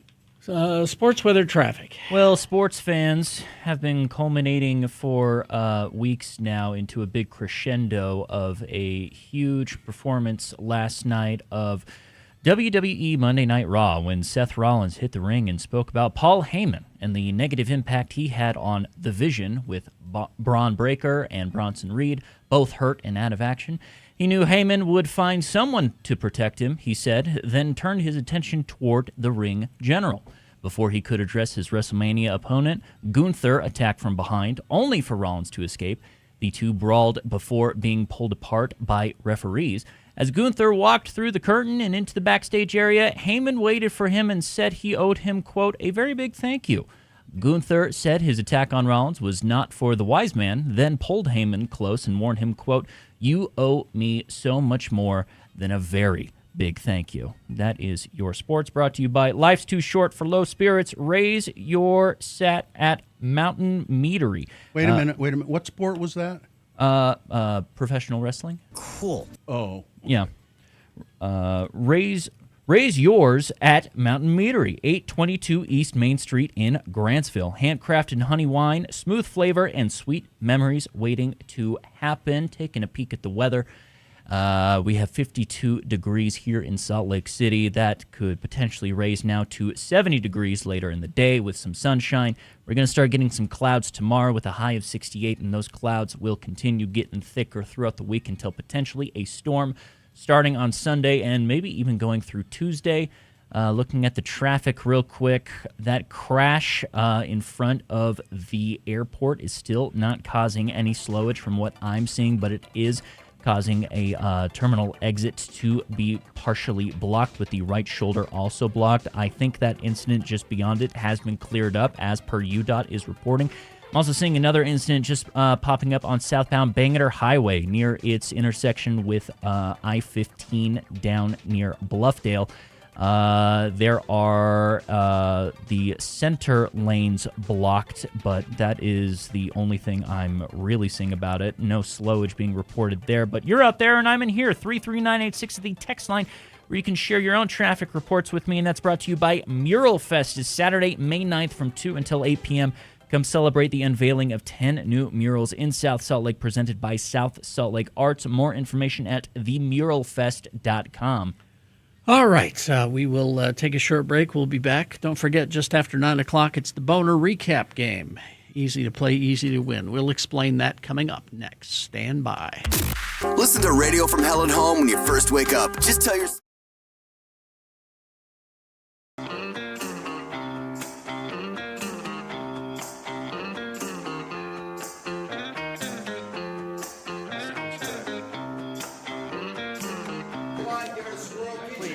Don't call this day drinking. This is refined. Claps.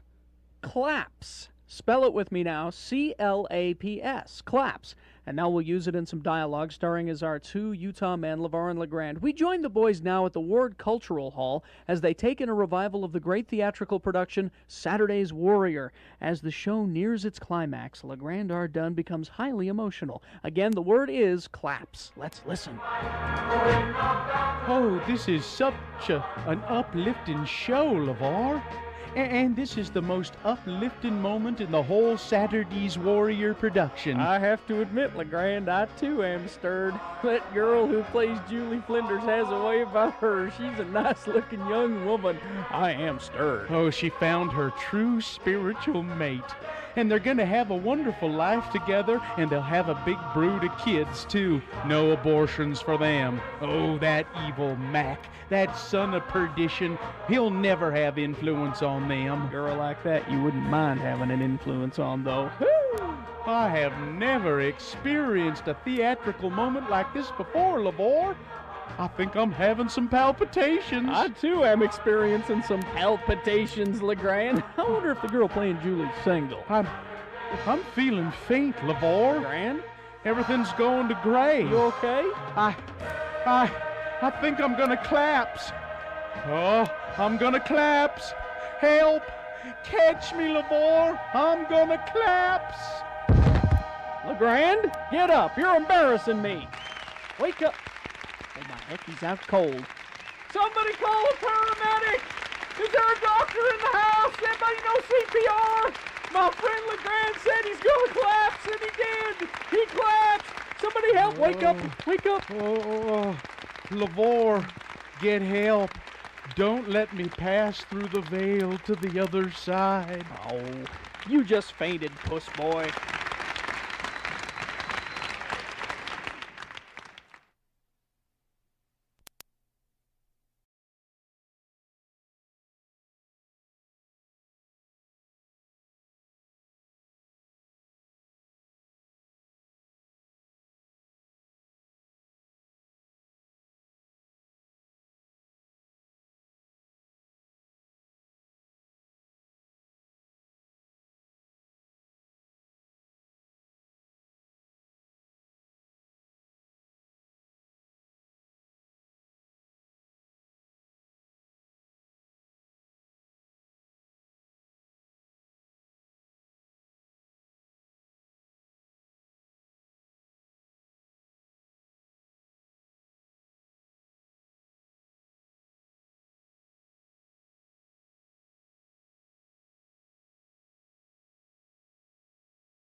Up, 8:48.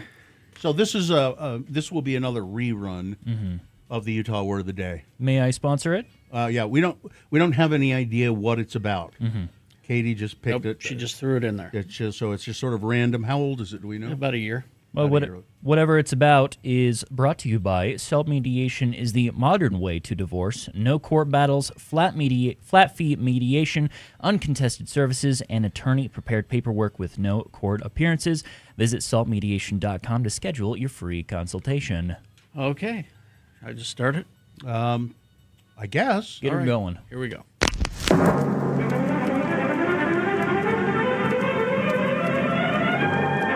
It's often said that the people of Utah speak a language all their own. It's a language that's often confusing and even incomprehensible to newcomers here in the Beehive State. So, Radio from Hell presents a handy guide to help everyone understand how the natives speak. It's the Utah Word of the Day. And today's word is... Snuggly.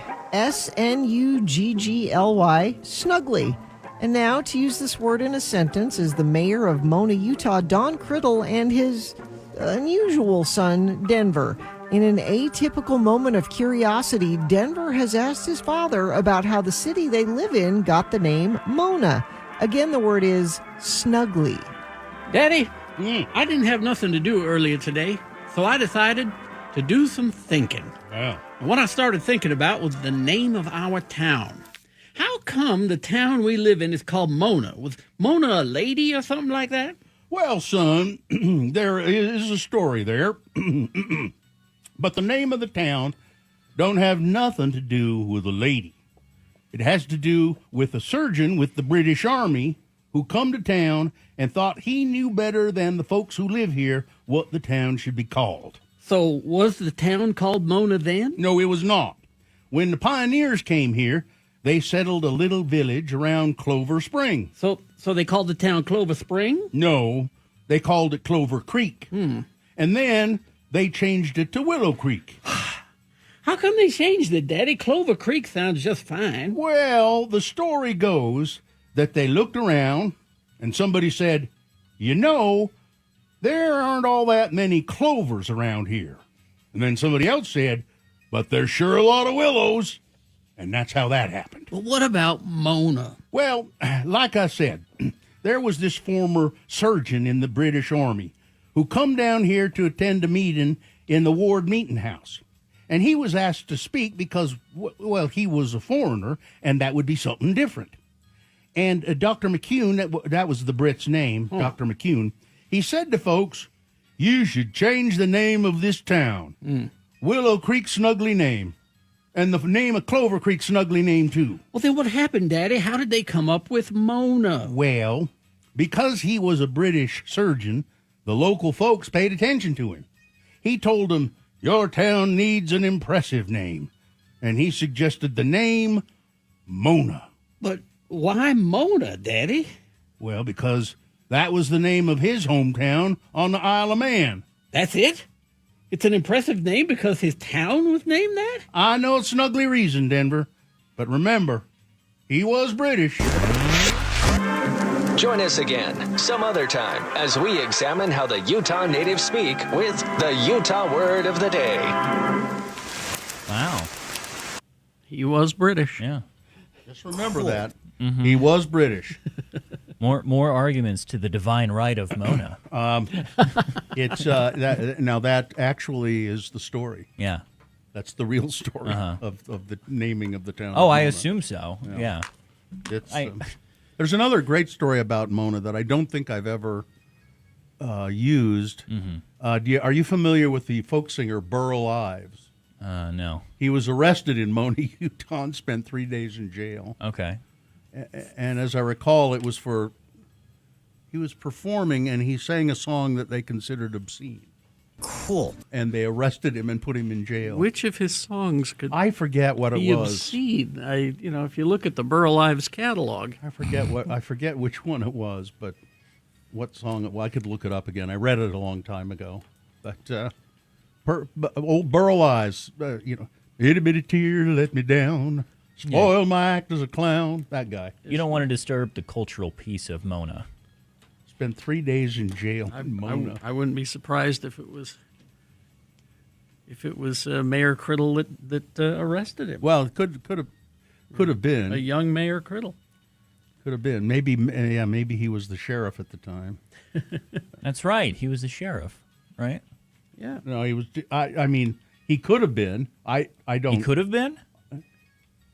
Yeah, sure. Because you know how he could have been. I could just write he was exactly the sheriff. Okay. Yeah, that's how that works. Gotcha. Exactly. Maybe he changed the words to one of his songs into something dirty. I don't know. I'm trying. Is that what he's known for? I'm trying to look at doing something different than his. Let's see. I mean, maybe he changed Big Rock Candy Mountain into something else. What?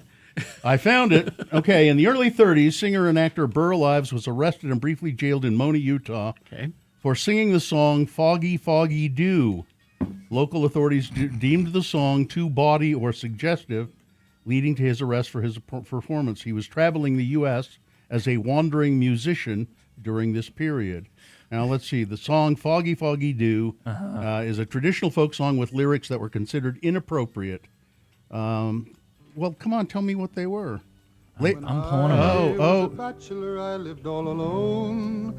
I worked at the weaver's trade. Yeah, I remember listening to this. And the only thing that I did that was wrong was to woo a fair young maid. We're gonna get kicked off YouTube if I. There's some innuendo and double entendre. I wooed her in the wintertime and in the summer too. And the only thing I did that was wrong was to keep her from the foggy, foggy dew. The foggy, foggy dew is a euphemism for something. One night she came to my bedside when I lay fast asleep. She laid her head upon my bed, and she began to weep. She sighed, she cried. She damned near died. She said, "What shall I do?" So I hauled her into bed, and I covered up her head just to keep her from the foggy, foggy dew. Mm-hmm. It's getting a little racy here. You smothered her? I unless there's innuendo that I don't understand. It sounds like more physical assault. The foggy, foggy dew means something. Early versions of the song refer to her fear of the bugaboo rather than the foggy dew, as do many ancient traditional versions of the song. Let's see, foggy dew, bugaboo. It's something that is lost in the mists of time, of why that's dirty. But I think it's just great that the Mona City, they arrested poor old Burl Ives and put him in the lockup. What's a bugaboo? Whatever you want it to be. It's either something very innocent that people were wildly afraid of for no reason, or it has racial connotations, and there's nothing in between. What is a bugaboo? An imaginary monster, boogeyman, or a persistent source of fear, dread, or annoyance? It's whatever I tell you it is. Yeah. A mythical goblin. Cool. All right. Wow. Sorry, I'm reeling from It's too much. The Mona lore. Crash in Linden or Orem, wherever you want to put it. Northbound I-15. The right lane of 7 lanes is blocked, and people were texting in, several of them, saying that is very backed up there. And I'm glad you texted that in because it looks clear, despite saying that crash on the UDOT site. So try to avoid that if you can, or have a big old heads up. Thank you for texting that in. 33986 is the number if you want to text in more traffic reports. And it's all brought to you by Magic the Gathering returns to the world of Arcavios in Secrets of Strixhaven. Discover new cards featuring the 5 schools and uncover a mystical archive spell card in every pack. Haster Games will have pre-release events on April 17th and the 18th. So what happened here is that the guy in the song, he capitalized on this poor maiden's fear of the unknown. You know, she was afraid that there was a monster or something, and he used her fear to get her into bed with him. Mm-hmm. And says the last of she wept, she mourned, she tore her hair, crying, alas, what shall I do? This night I resolved to sleep with you for fear of the foggy, foggy dew. So it was his way of getting her into bed, and that was too much. Too much for the residents of Mona. Get him out. Put him in jail.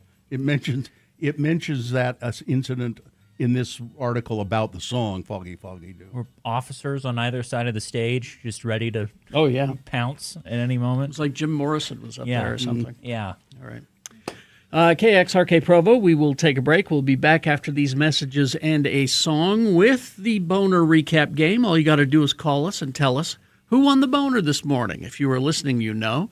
If you weren't listening, go ahead and cheat. Go to x96.com. Look for the box that says Boners April 7. Click on there. Answer will be revealed. Call and tell us, and you'll win. Lots and lots of stuff, actually. First of all, you're going to get a free AC tune-up from Larson HVAC and Plumbing. That is a $96 value for a 20-point AC tune-up service and a free whole home HVAC and plumbing assessment. You're also going to get a chicken bucket that does not contain any actual chicken, but it does include a $10 Harmon's gift card to potentially buy your own rotisserie chicken or really whatever else you want at Harmon's. And that will also include a Radio from Mel Boner t-shirt, a mug, all the accoutrement. All right. I'd like to see you take your chicken bucket to Harmon's and put a rotisserie chicken in it, and then go to the checkout. All that stuff inside of your chicken bucket, along with all the stuff that's already in the chicken bucket, the mug and the shirt and all that stuff. So, 877-602-9696. Call us and tell us who won the boner this morning. All right, easy to do. Let's go. Vaxildan, our radio pup, finally has a sponsor. It's Zero Res, and this time of year brings a lot of dirt and things through your house, damaging your carpets. Vax says book your carpet cleaning appointment today. Not only do you get the 4th room free, but your animals will thank you with extra love. Go to zerores.com today.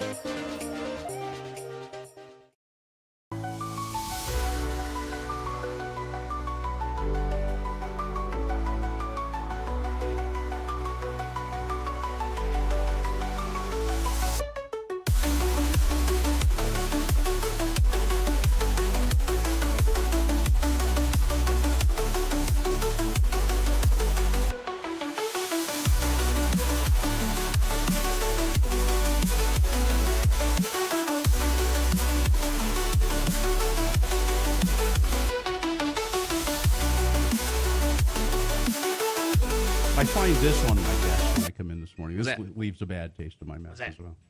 Well, it says it's a postcard. Greetings from fabulous Moab, Utah. Fabulous. And it's a postcard from the Poison Spider bicycle shop. It's a well-known bicycle shop down in Moab.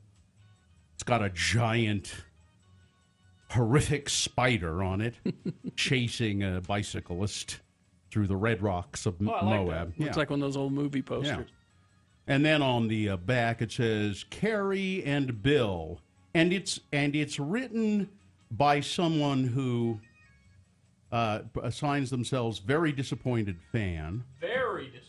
Disappointed enough to send a postcard. Wow.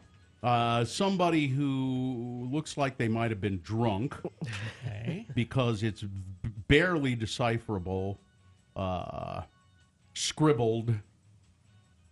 Carrie and Bill, although you are entertaining, why do you disrespect and bully Gina Barberi on your show? She is the voice of reason. Voice of reason? Did you hear that? You're now the voice of reason. It's my dad's thing. Intelligent and kind. I guess this is kindness. Kindness? Kindness. It's. I like it when drunk people stick up for me. Yay. You both behave like jackanapes. Jackanapes, please. Misogynistic. Oh, misogynists. Gina should be something. Do you want me to try treated much better as a professional? Thank you. Very, drunk friend of the program. Very disappointed fan. See if that doesn't look like a drunk person wrote it. Or no, you know what? I just changed my mind. It was written by an ancient person, an ancient human being. It's a former Tom Barberi fan who now, like Sheena, I am not a crackpot. Oh, I appreciate that. This took effort. Yeah. They had to. They had to very old purchase a postcard, buy a stamp. It's a retiree in Moab. Anyone can send an angry email. That takes no effort at all. An angry postcard. This took. It's by someone effort. who doesn't know what email is. They're so old they don't know what email is. I appreciate it. I think you should. It's your old fan in Moab. In Moab, I'll take it. Signed old timer in Moab. Well, you should take it. It's great. Can I keep that? I want to keep that. Yeah. It's Gina's fan mail. Okay. What? She gets it from prison and prison I'll mail. Take the fans I can get. And you go to a show with the fans that you have, Ben not Marsh, the fans that you want. Ben Marsh and the old timer in Moab. I got me a free postcard out of the Poison Spider bicycle shop, and now I'm sending this to those misogynists. Another thing, I am very happy with this. You should be. I will tweet out a picture of my fan. Said, oh, Gina had a couple of glasses of wine and fired off some postcards, huh? Right. Yeah, how do we know that?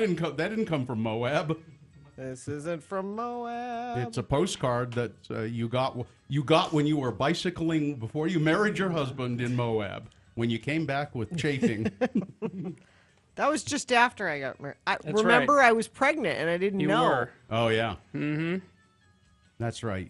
That's right. You were trying to impress your husband. Yes. The one and only time you went biking with your husband. That was it. Do I recall? You got a new bike. You bought a bike. Yep. And that was the only time you rode that bike. Yeah. It doesn't. It's too big for me. Is it still? It's too big. I can't sit on it. My feet don't touch the ground when I sit on it. Then why did you buy a bike that was too big? I didn't. He bought it for me without me, thinking I was a statuesque woman. So is it still hanging in the garage? Yes. Just another. Just waiting for his second wife? Yes. Just one more bit of evidence that he has no idea who you are. Excuse me. Still His waiting. third- yeah. It's hanging there waiting for his third wife. I'm Yeah. sorry, his third wife.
Still amazed. Go ahead. Gail in Draper says, I hope you kept a receipt for that world. In Draper. In Draper. Still amazed at how many people don't know that that's a David Bowie song. Right? Yeah. Good song. Well, it was not a song that was real prominent in his catalog. I mean, he didn't. I don't know. Just didn't. You didn't hear it. So you have to be a real serious Bowie fan, I think, to know that. Let's see. 9:09. I know what that is. That's the Boner recap time, right? Oh, it is? Yeah. Oh, well. Because I know there's this wonderful prize we have. Yes. So what we need is, we need a contestant. All right. Dirk is here. Dirk, how are you? Good. How about you guys? Not so bad. What are you doing today? I got the day off, just catching up on some yard work, and nice days ahead. Yeah. Are you you're glad to have the day off, I guess, so you can work at home? Oh yeah. Yeah. Dirk. Yeah, I'd rather be something else, but I got to be out in the yard. It's growing. All right. Dirk, what we're going to do here is the Boner recap. I'll read the three candidates. You tell me who the winner was, and then you'll win what, Nick? You will win several things. First of all, a free AC tune-up from Larson HVAC and Plumbing, a $96 value, including a 20-point AC tune-up service, and a free whole home HVAC and plumbing assessment. You can check out LarsonHVAC.com for more information about that. You're also going to win an X96 Radio from Hell chicken bucket that is full of a Boner t-shirt, a Radio from Hell mug, and a $10 Harmon's gift card for potentially your own rotisserie chicken to put into the bucket. I would recommend doing so with the shirt and mug also in it at the same time. Mhm. Grease it up. It's not too shabby, huh, Dirk? That sounds awesome. Just what I need, guys. All right, listen, I'll read these candidates. Did you hear them earlier? Did you cheat? I did. Okay. No, I didn't. Okay. Good for you. Number one, I've been shot. Well, I'm having an anxiety attack. It's a man who was shot by the police and later died. Had to wait an extra 10 minutes for an ambulance after an officer was having a mild anxiety attack and took the first ambulance that arrived at the scene. And then the guy who was shot in the back, they got him into a second ambulance, but he didn't make it. He passed away. Boner candidate number two, he's the most well-read person in the room, if the others in the room are like a rock and a jelly donut. This is Caroline Leavitt, White House press secretary, telling people at the Charlie Kirk, something USA, Turning Point USA conversation that she thinks it's important to be the most well-read person in the room, but when Donald Trump's around, you can't be, because he's obviously the most well-read person in the room. He just knows everything. And then Boner candidate number three, they got aliens having sex with migrants, trying to breed some kind of hybrid. There's a guy in a uniform told me that. It was Matt Gaetz, former in the House of Representatives from Florida. Very nearly was Attorney General. It was Trump's first pick for Attorney General, and he claims that somebody in a uniform, a U.S. military person, came to his office to brief him, telling him that this experimental program was going on where they were breeding migrants and aliens, and they were trying to create some kind of wild hybrid creature. Okay. All right, those were the three candidates. Which one was the winner, Dirk? That would be number one. Yep, that's right. That's right. The milk of human kindness. Yep. This poor guy. I mean, the guy that got shot apparently was a bad guy. Yeah. But still. Didn't deserve to die when there's an ambulance right there. Exactly. Yeah. All right, Dirk, congratulations. We'll get you that chicken bucket. Katie will give you all the information you need, so just hang on and she'll come on the line with you, okay? There you go. All right. I looked it up. Yes. May 13th is when I saw the first hummingbird last year. I made a note of it. Okay. And I just happened to run across it when I was looking for stuff for my taxes yesterday. You keep your hummingbird info and your tax info. Well, I deduct the sugar water. Yeah. He writes it up. It can run expensive, depending on how sweet you make it. And Kerry, it's inevitable. I meant to mention this when I got back I went to the bathroom a few minutes ago. And Kerry will say, now would be a good time to go to the bathroom if you have to. Probably got enough time. Yeah. It happens almost every time. I go back there and the cleaning lady is still in there. Really? Yeah. Oh, yeah. And I got about 5 minutes before I have to get back. So you know what I do?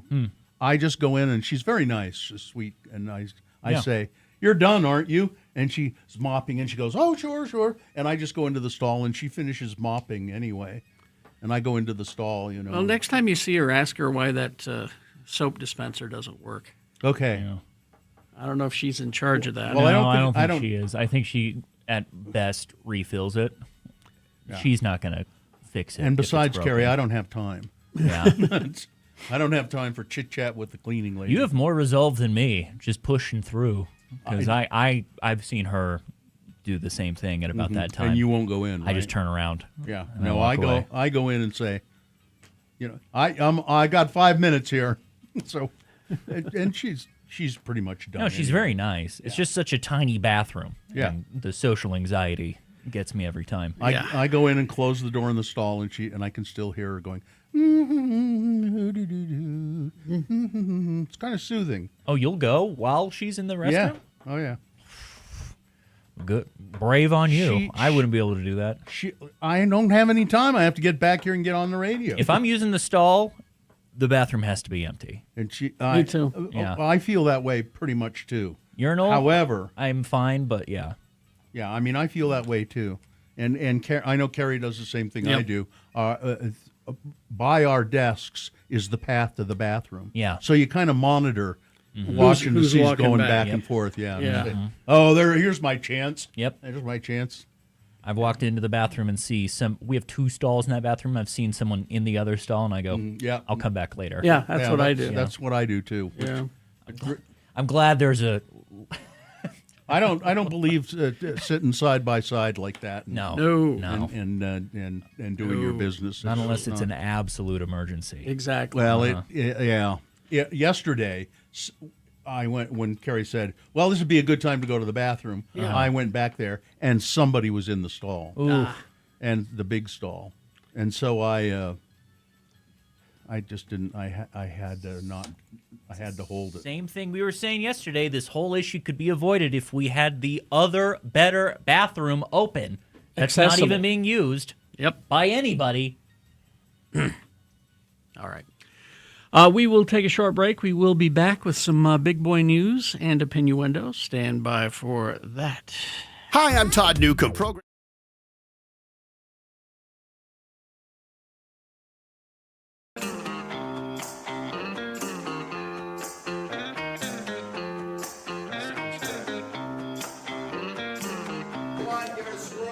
Kellogg's launching a new cereal. Yes. Kellogg's teaming up with the animated kids TV show Miraculous, Tales of Ladybug and Cat Noir, for the introduction of a new macaroon-flavored Kellogg's Miraculous cereal. It sounds delicious. Kellogg's Miraculous cereal features sweet strawberry-flavored pink and purple cereal pieces with white marshmallows. Where's the new offering represents Kellogg's first-ever macaron-flavored cereal. You can find Kellogg's Miraculous cereal at retailers nationwide starting this month. And Carrie, you're our cereal specialist. So Well, I just need to find it. I also hear rumors of a strawberry frosted flakes out there. Ooh, I haven't seen that. that sounds good. Yeah, I've heard that rumor. I need to. Apparently, it's at Walmart, but I don't go to Walmart, so hopefully. This one is it just says at retailers nationwide. So The thing is about the strawberry frosted flakes. Pink Panther cereal a long time ago.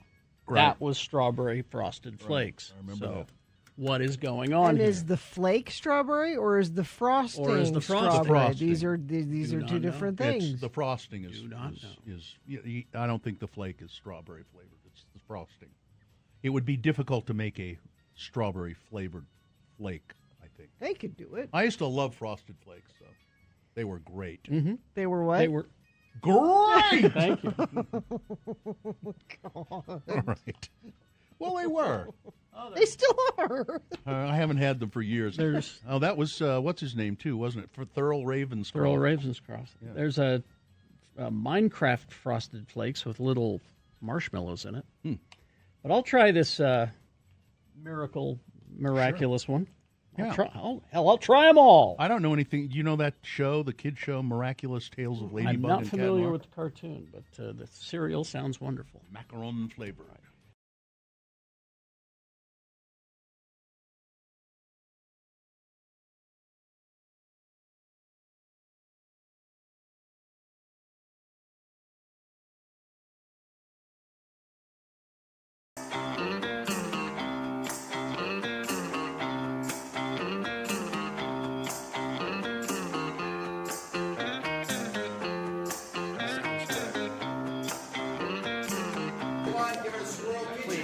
Don't call this day drinking.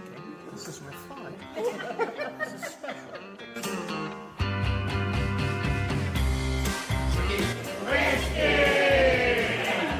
Cheers, everybody.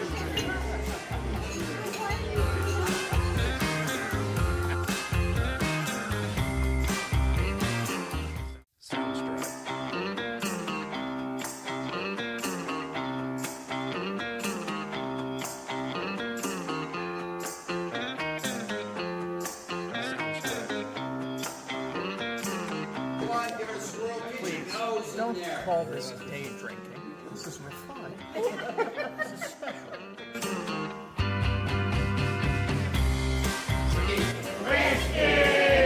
One. Time now for Big Boy News and Opinioendo, brought to you by Full steam ahead. Okay. Oh, okay. Yeah. And always remember, The views expressed on X96's Radio from Hell show do not necessarily reflect the opinions of Broadway Media, its management, owners, or advertisers. This program is intended for mature audiences. Parental discretion is advised. While rumors of Travis Kelce and Taylor Swift's alleged details on their nuptials have circulated for months, a wedding planner for an upcoming June 13th ceremony at Ocean House Resort in Watch Hill, Rhode Island, put the latest speculation to rest. Okay. I'm the wedding planner for the June 13th at the Ocean House in Rhode Island, Tara Gerard said. And sorry to let you all know, but Taylor is not my bride this weekend. So shortly after Taylor and Travis got engaged in August, rumors flew about the luxury Rhode Island resort playing a role in their nuptials, considering Taylor also owns one of her most famous properties in that same neighborhood. But while multiple media outlets have recently reported that the singer and Kansas City Chiefs player will indeed tie the knot at that venue on June 13th, their loved ones have emphasized that there's nothing publicly to say about the event. So, and apparently the wedding planner says, nope, I've got another wedding on that date here, so we'll just have to stand by. Have they shared a wedding registry? I think their wedding registry is at R.C. Willie. Dick's Sporting Goods. They could use some steak knives. I'm going to get him a vacuum cleaner. A couple of mugs. Legendary drummer James Gadson, who session drummer, he backed iconic artists like Diana Ross, Bill Withers, and Marvin Gaye. He's died at the age of 86. His wife Barbara confirmed his passing on Thursday, noting recent health challenges, including surgery and a back injury from a fall. He became a defining funk, soul, and disco drummer in the 70s, providing beats on classics like Withers' Lean on Me, Jackson 5's Dancing Machine, and Diana Ross' Love Hangover. He was a highly sought-after session player. He also recorded with The Temptations, Leonard Cohen, Paul McCartney, Beck, Justin Timberlake, and Harry Styles. So there you go. WKRP call signs for radio will finally reach Cincinnati after 48 years, confirms D.P. McIntyre, the media nonprofit operator selling the famous letters. I cannot, by contract, tell you when. I cannot tell you who. But I can tell you, direct to the camera, WKRP, after 48 years, is coming to Cincinnati. McIntyre told the Associated Press. Book it. It's done. Okay. Of course, the call letters gained fame from the 78, 82. That ran fairly long. Sitcom starring Lonnie Anderson and Richard Sanders, among others. Howard Hessman. Yeah, Howard Hessman. And who played Angel? Who played, the overnight guy? Venus. Not Angel. Venus Flytrap. Yeah, Venus Flytrap. I thought it was Angel Flytrap. I know he's not saying, but do you guys think it's going to be like a stunt to revive the show, or they're just going to have bragging rights, saying that they have call letters that nobody... They certainly should play oldies. Yeah. The music from the TV show, that era. Uh-huh. You would think, yeah. They're going to start a new, formerly classic rock station? Sure, why not? Okay. All right. It will be radio, he said. No, so there was a station up in Weber County, up in the they just arbitrarily started calling themselves WKRP or KRP. They can on this side. Well, they had to do their real call signs, which I forget which station it was. But they had fake call signs. Yeah, stations do that all the time. You can call yourself so whatever annoying. you want. Yeah. As long as you do have your legal call sign once an hour. I As long as at the top of the hour Yeah. like ours is KXRK Provo. Sure. As long as that is there, Yeah. you can call yourself the wolf or the fox. I think it was. I know that. I think it was Cargo, wasn't it? KRGO. I think it was Cargo. But you can have It was a country station. Obviously, you can have a name on top of that, but you can have fake call signs Yeah. as your name. Sure. That's stupid. Mhm. That's really dumb. Unless it conflicted with another call sign in the market, you Yeah. could get away with it. Yeah. All right. Whatever. man. Let's see. It's not, Blue Lagoon Cruises vessel struck a reef on Saturday at Fiji's Monariki Island. That's where Tom Hanks' film Castaway was shot. Oh. And this cruise vessel got beached there. The cruise line stated that the calm anchoring conditions rapidly deteriorated when a severe squall caused the ship's anchor to drag toward a reef, whereby it became grounded. So they were essentially just stuck. Crew response time was limited to the sudden wind increase, squalls, but they had 30 passengers and 30 crew members on board. All passengers and essential crew managed to get off the boat in an orderly manner and take a ferry to someplace more civilized. the weather started getting rough. Yeah. A UK resident's dream became a reality when a Lamborghini that he observed driving past his house turned out to be his prize. Huh? Mark Emerson noticed the exotic vehicle in their neighborhood, with his partner commenting, "Wow, you don't often see a car like that around here." A local sweepstakes host named Sean Hall subsequently arrived to inform Mr. Emerson that he had won the yellow Lamborghini Gallardo through their online competition. Well, it's absolutely fantastic. When you enter competitions, you don't think you'll really win. I can't believe it. Hall demonstrated the car's features as Emerson sat in the front seat. I've always loved Ferraris, Lamborghinis, so this is incredible. It's a car I'm going to really cherish. After unsuccessful lottery participation for years, he switched to the car competition. So I guess they have a lottery where you win a car in England. And that car is worth a lot Worth a lot house. of money. Yeah. Oh, yeah, in some cases more than a house. Might as well sleep in it. So you've heard of FOMO. Yes, fear of missing out. Fear of missing out. But do you know what JOMO is? The joy of missing out. Oh, that's me.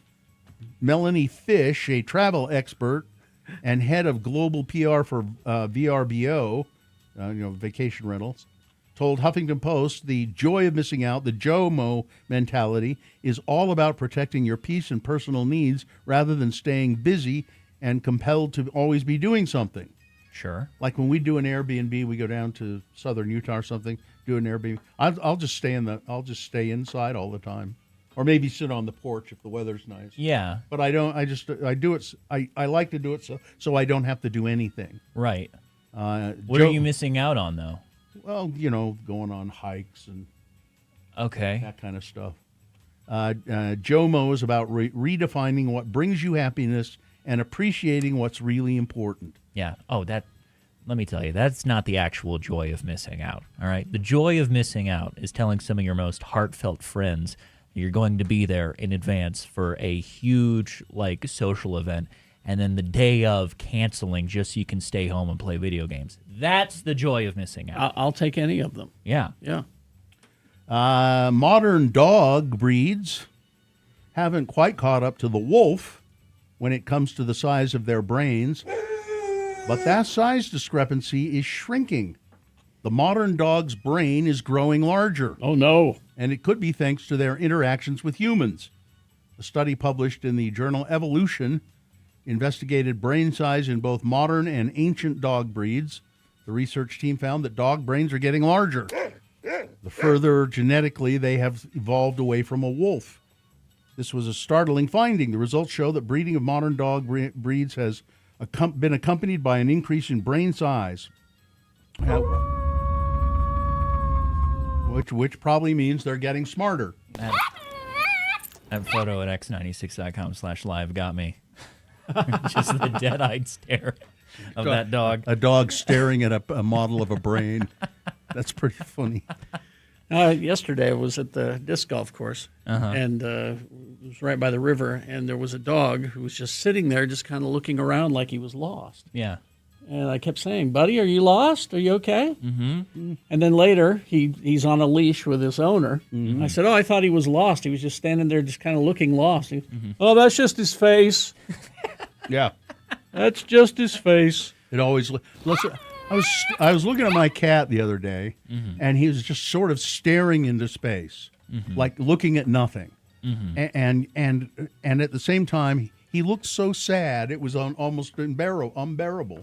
Just he had this sad. It's funny. His face will change. I think it might be wrong to make the dog smarter. We don't need to pollute their brains with the darkness of intelligence. We're not making them. We're not making them smarter. Have you seen those videos of like what is it?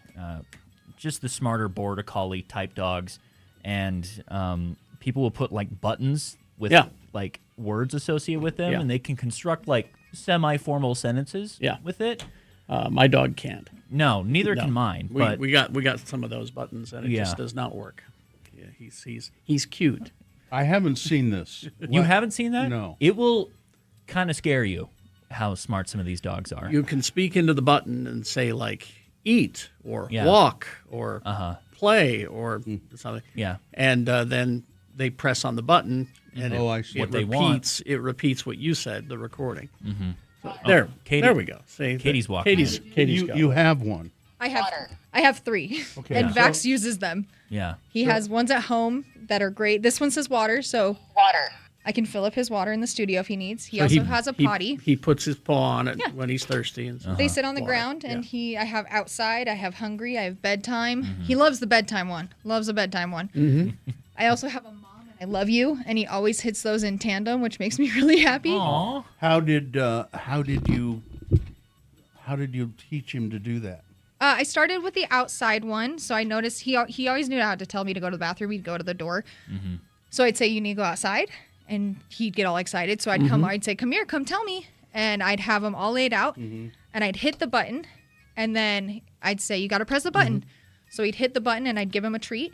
I'd say, you need to go outside. I'd hit the button again. He'd hit the button, I'd give him a treat, and then we'd go outside. They figure it out eventually. It's a really cool concept. If they're smart. Yeah. And which My dog is not.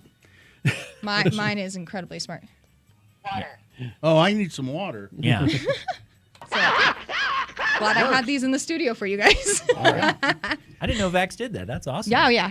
He's a good boy. He's a It's good boy. crazy. Thanks, guys. What do we have one for Nick that says weather? Yeah. Weather. Weather. We are currently sitting at 52 degrees here in Salt Lake. Going to climb to a high of 70 later today with some sunshine. That will end tomorrow as the clouds start coming through for the rest of the week. Basically the same temperature the rest of the week, but starting Sunday we could possibly see some precipitation, as as the weather guy says. That is your weather. Thank you very much. We will take a break. We'll be back. Oh, it's not that he's stupid. Sue says that he's scared of the buttons. That's why he doesn't use them. Well, that's kind of stupid, isn't it? Yeah, that's all right.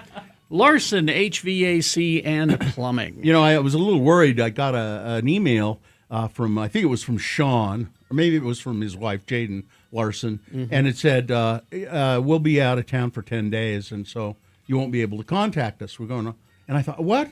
Oh, but don't worry. Their son, Braden, is still here, running things just fine. They just went on a much-deserved vacation. Yeah. And so I had Braden came to my house to do this, get my AC ready for the summer. He was there on Friday, I think it was. So our friends at Larson HVAC and Plumbing, you should really call them and grab the X96 special. They have a 20-point tune-up and a free whole home HVAC and plumbing assessment. Surprises in your HVAC or plumbing can be really expensive. Don't let it happen. Call 801-930-5450. 801-930-5450 today. Mention X96 and you'll get your friends of the program special on spring tune-ups, or you can visit larsonhvac.com/X96. Yeah, you listen to Radio from Hell in your car.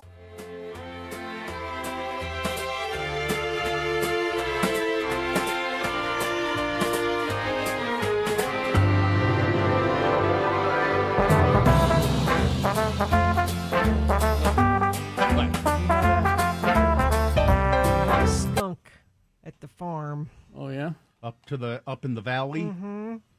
What was the skunk doing? Well, Just I mean, skunking things up? he's minding his own business. He's just being a skunk. But I said to everybody in the house, Mm-hmm. do not, I repeat, do not let the dog outside. Mm-hmm. There is a skunk out there. Yes. And did they heed your warning? They did, but, because, if your dog gets caught by a skunk in the summertime, it is also awful, but you can go outside and bathe them and try to get rid of it. In the winter, I didn't know what we were going to do if she got caught by the skunk in the middle of damn winter. Mm-hmm. But the skunk, though, kept us hostage in the house, because I'm sure he will wander off at some point. So you just saw him, you didn't smell him? No, we looked out the window and he's in the backyard. Mm-hmm. Okay, well, he's there now. He was hanging. He was hanging. Hanging with Dr. Skunk. And my mother-in-law was coming up to have breakfast with us, and we called her and we're like, be careful when you get out of the car. Because we don't want to have to make you stay outside. No, he's a skunk. Because we'll have to hose you down. You can't come in, Grandma. Because there's skunks and porcupines. You do not want your dog getting caught up with those. No. Luckily, eventually, we braved the I was the at Bear threat Lake once left, and ran over a skunk. Oh, that's bad. Just ran across the road. Yep. Oh, man, my car stunk for a while. It's awful.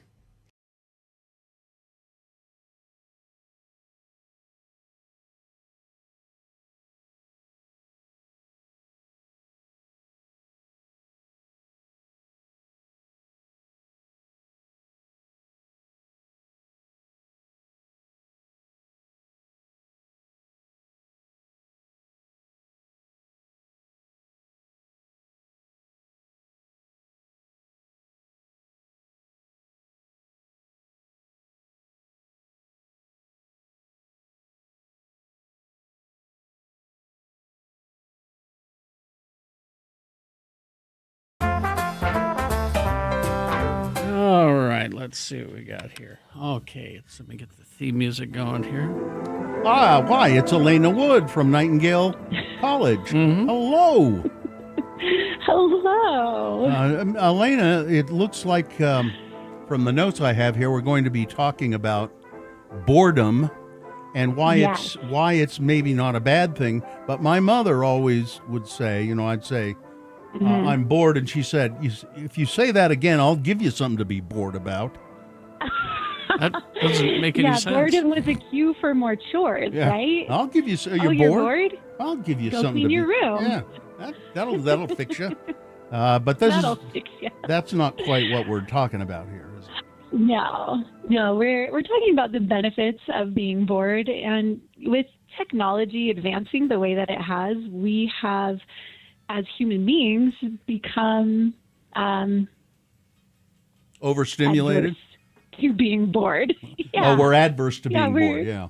We're not as good at being bored as we once were. So I want to share some health benefits. Okay. I don't really think that I've ever had a feeling that I was bored. I don't, because there's always something you can do. Lucky you. Pick up a book. No, exactly. All right. Anyway, there is always something. Let's go to your talking points here. So, what good is boredom? One of the many benefits is that it helps us to increase our problem-solving skills. When we are bored, when we are not overly stimulated, it gives space for our brain to think and generate new ideas, explore possibilities, etc. Yeah. Yeah, I never do that because I'm never bored. I never have new ideas. This next one. Yeah, okay, what's the next one? The next one is boredom helps us to increase our conversational skills. And once again, it just frees up our brain to be able to generate novel ideas, as well as when we put down our electronics or books, whatever it might be, we're much better at actually engaging with the people around us. I don't want to seem like I'm being contrary on every one of these, but but when you say so it increases your conversation skills. What you're saying here is you have to make small talk, which I find extremely distasteful. Well, you don't have to start off at how was your day. You can go straight to tell me the thing that makes you the most happy in the entire world, you know? It doesn't have to be small. All right. Okay. Next one. Next one is boredom helps us to become more present. Here. And being present you're here, just means being engaged in what is going on right this moment. Yeah, that made me think of being in class when they would call roll. And you'd have to raise your hand and say here, and I kind of miss that. We should call roll on the show start every off morning. each morning with that. Absolutely. Yeah. All right. What else have we got? Next is it helps with stress reduction. Once again, that discomfort of just sitting with our own mind, it actually helps us to lower our stress because we are decreasing that constant stimuli that we usually have in our lives. Okay. I hate to say it, but when I sit and then I'll start thinking about all of the stuff that I have to do and that, I'd rather just not think about that. I think that she's saying don't think about the stuff you got to do.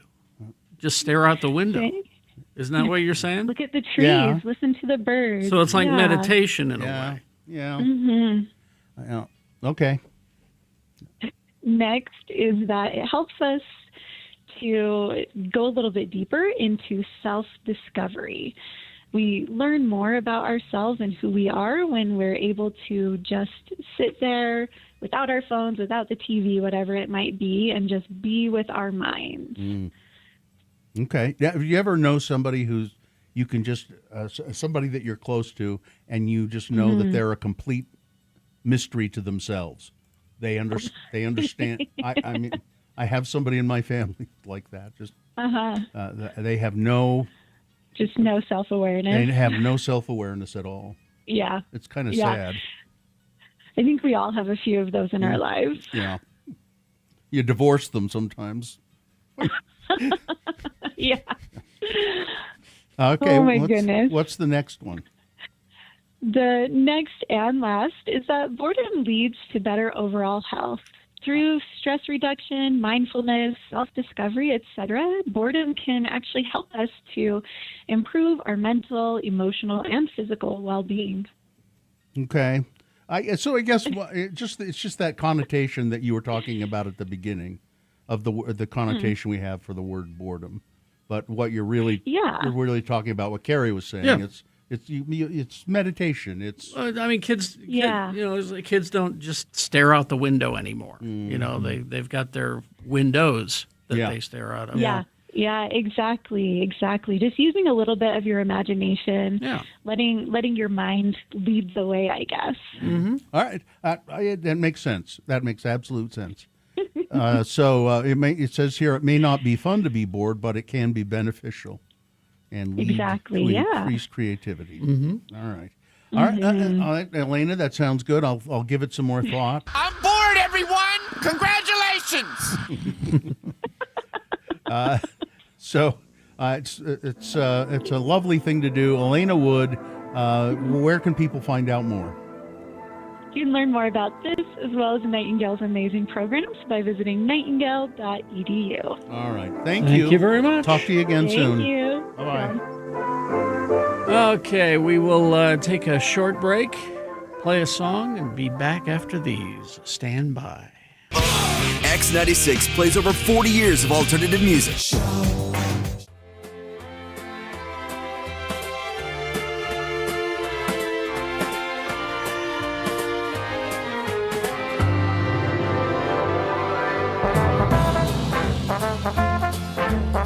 Coming soon to an Android phone near you, a fart button. No thanks. What What do you mean?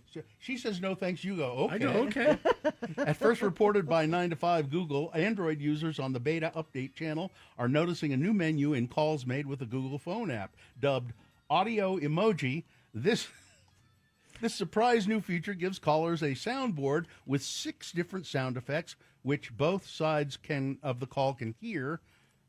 So you're on a call with somebody. There might be something else I want. You're on a call with somebody. You could you could hear clapping, laughing, some sort of celebration, the sad trombone, wah wah, ba-dum-tum, a rim shot, and for some reason, what do you mean for some reason? For a great reason, fart sounds. Mm-hmm. Really, the only thing that's emoji about them is that the buttons to play the sounds are emojis, and so you're talking to somebody and you can go based on. I think that's great. You just did it. Why do you need it? It's kind of cooler to do it this way. Now, let's see who can make the best fart sound. Here's mine. Gina, Carrie. Carrie. Let me. No, not a real one. Not a real one? No. Oh, okay. We're in the 3rd grade. I'm sorry. All right. That's probably about it. All right.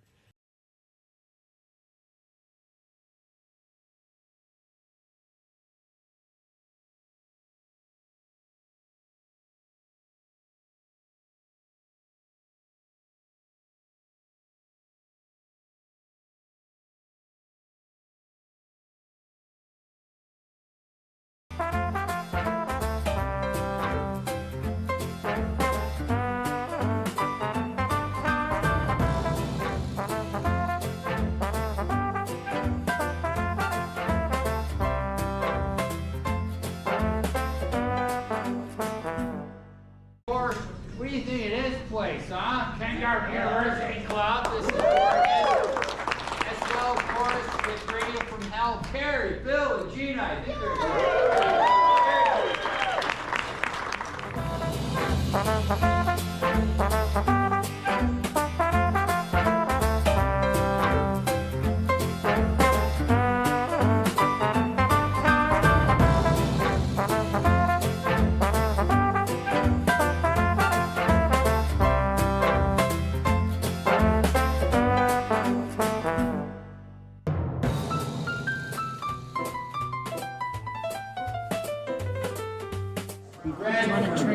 cheese for the meatball because you don't like that and I don't like that. Okay, you know that's got fish eggs on it. Well, I'm not trading you anything. As many people know, I don't believe in eating meatballs. Bald meat is not something I like or want, so I'm not sure what I should do with this. Smash it. Plus it's got fish eggs on it. No. But Squish it. I think what I'll do is, squish it. Squish it. And will that make it ethical that I can do it? Yes. There it is. It's a patty. It's now a patty. That's right. There we go. It's now a small meatloaf. All right. If people want to ask questions. So Bill, sometimes people buy wine and store it and save it. So that's what this is. I just want to make sure you know. Thanks for making that clear. Is it true that you store ones with the screw top upright, but with the cork you usually lay them down? That's right.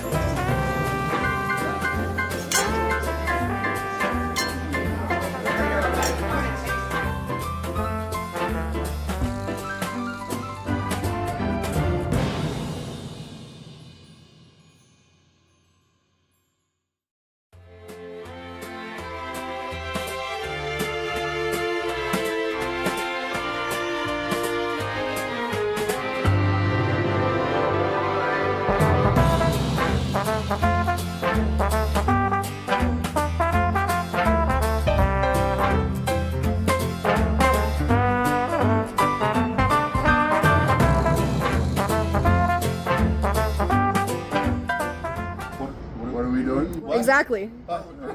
Hi. We're cheersing, aren't we? I think we ought to cheer. Look at this guy.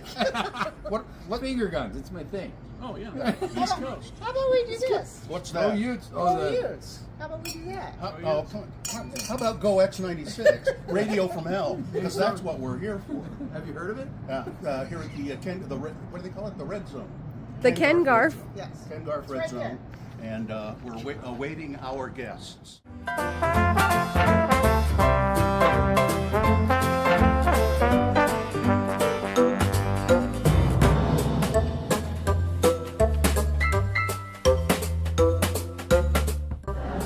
How's it going? Are we on? Yep, yes. Cheers.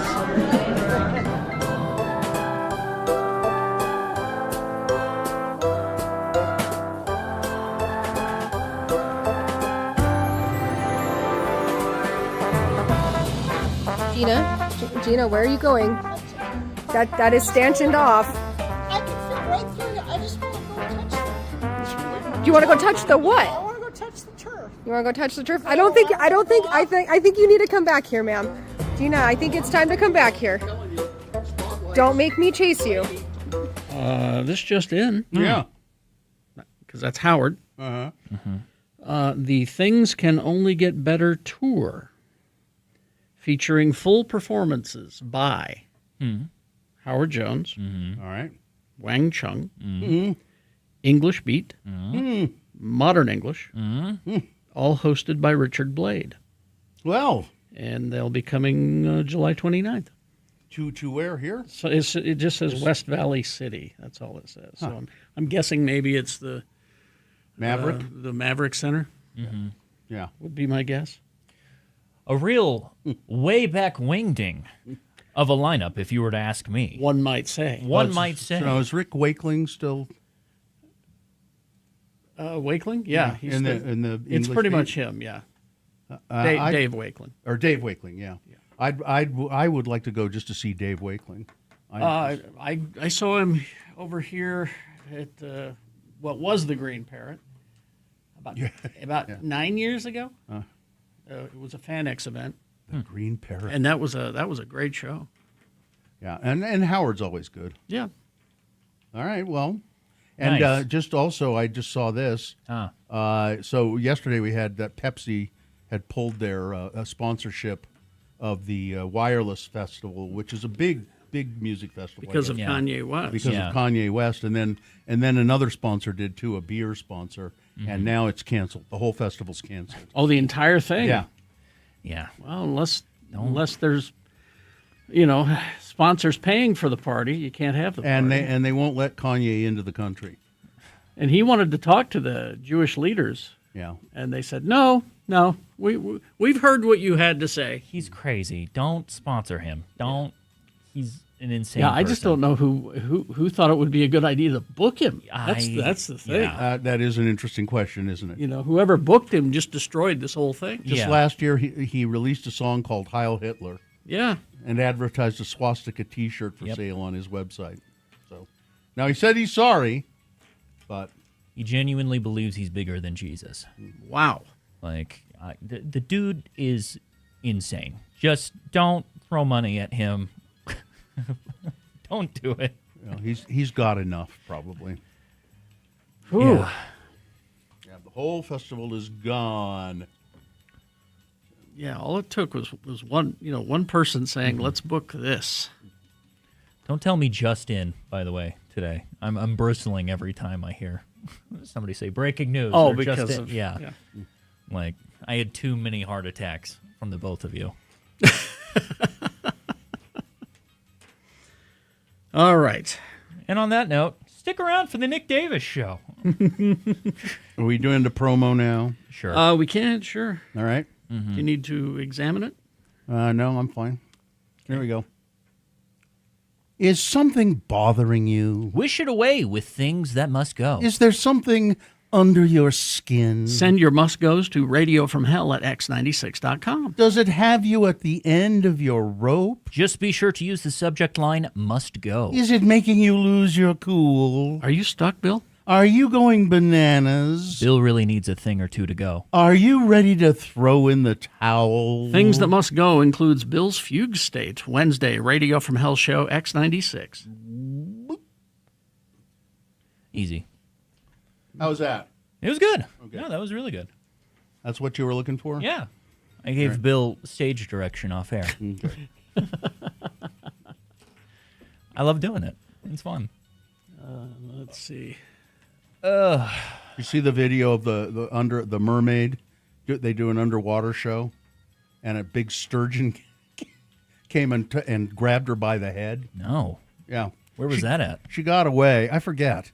It wasn't in Florida. They used to do a mermaid show in Florida at Weeki Falls or something like that, but I don't think it was there. Uh-huh. But it was one of those underwater mermaid shows where they have a little air hose. Yeah. That they can breathe through. Sure. It was. I've got it here. Oh, there it is. And the sturgeon It was in dove. It and was got in, her? no. It was in the tank. Okay. It was in China. And it was a. Yeah. So she's doing her mermaid thing, and this giant sturgeon swims over the top of her and then grabs her by the head. Oh no. And she got away, but those feel like just a bad idea in general. Anytime they go viral, it's not for the right reasons. Apparently, so it says here sturgeons are freshwater fish and don't have teeth. So They're big, though. Yeah, and they can get huge. They Yeah. They had sturgeons in the Snake River. Well, and that bill would Idaho. bonk you on the head on that sturgeon. Those are huge. Yeah, they're big.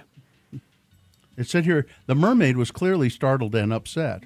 Oh, was she? You think? That's hardcore journalism if I've ever heard I'll it. say, yeah. She was a 22-year-old woman from Russia, suffered damage to her face and eye, but was told to go back into the water and finish her performance. Because it's the way we do things in China. Get back to work. Hey, if a sturgeon attacked me in the studio, let me tell you, I'd keep doing my Got show. time to lean, you got time to clean. Yeah. Get back in there. Uh-huh. I'm bored, everyone! Congratulations! All right. Let's, thank you. Fine job as always, Katie. Live long and prosper, bitches. Don't you know who I am? Remember who you are and what you stand for. Nick, do you mind sticking around? I suppose I'm contractually obligated. I mean, you do have that. Yeah. Okay. Yeah. Kicking off nothing.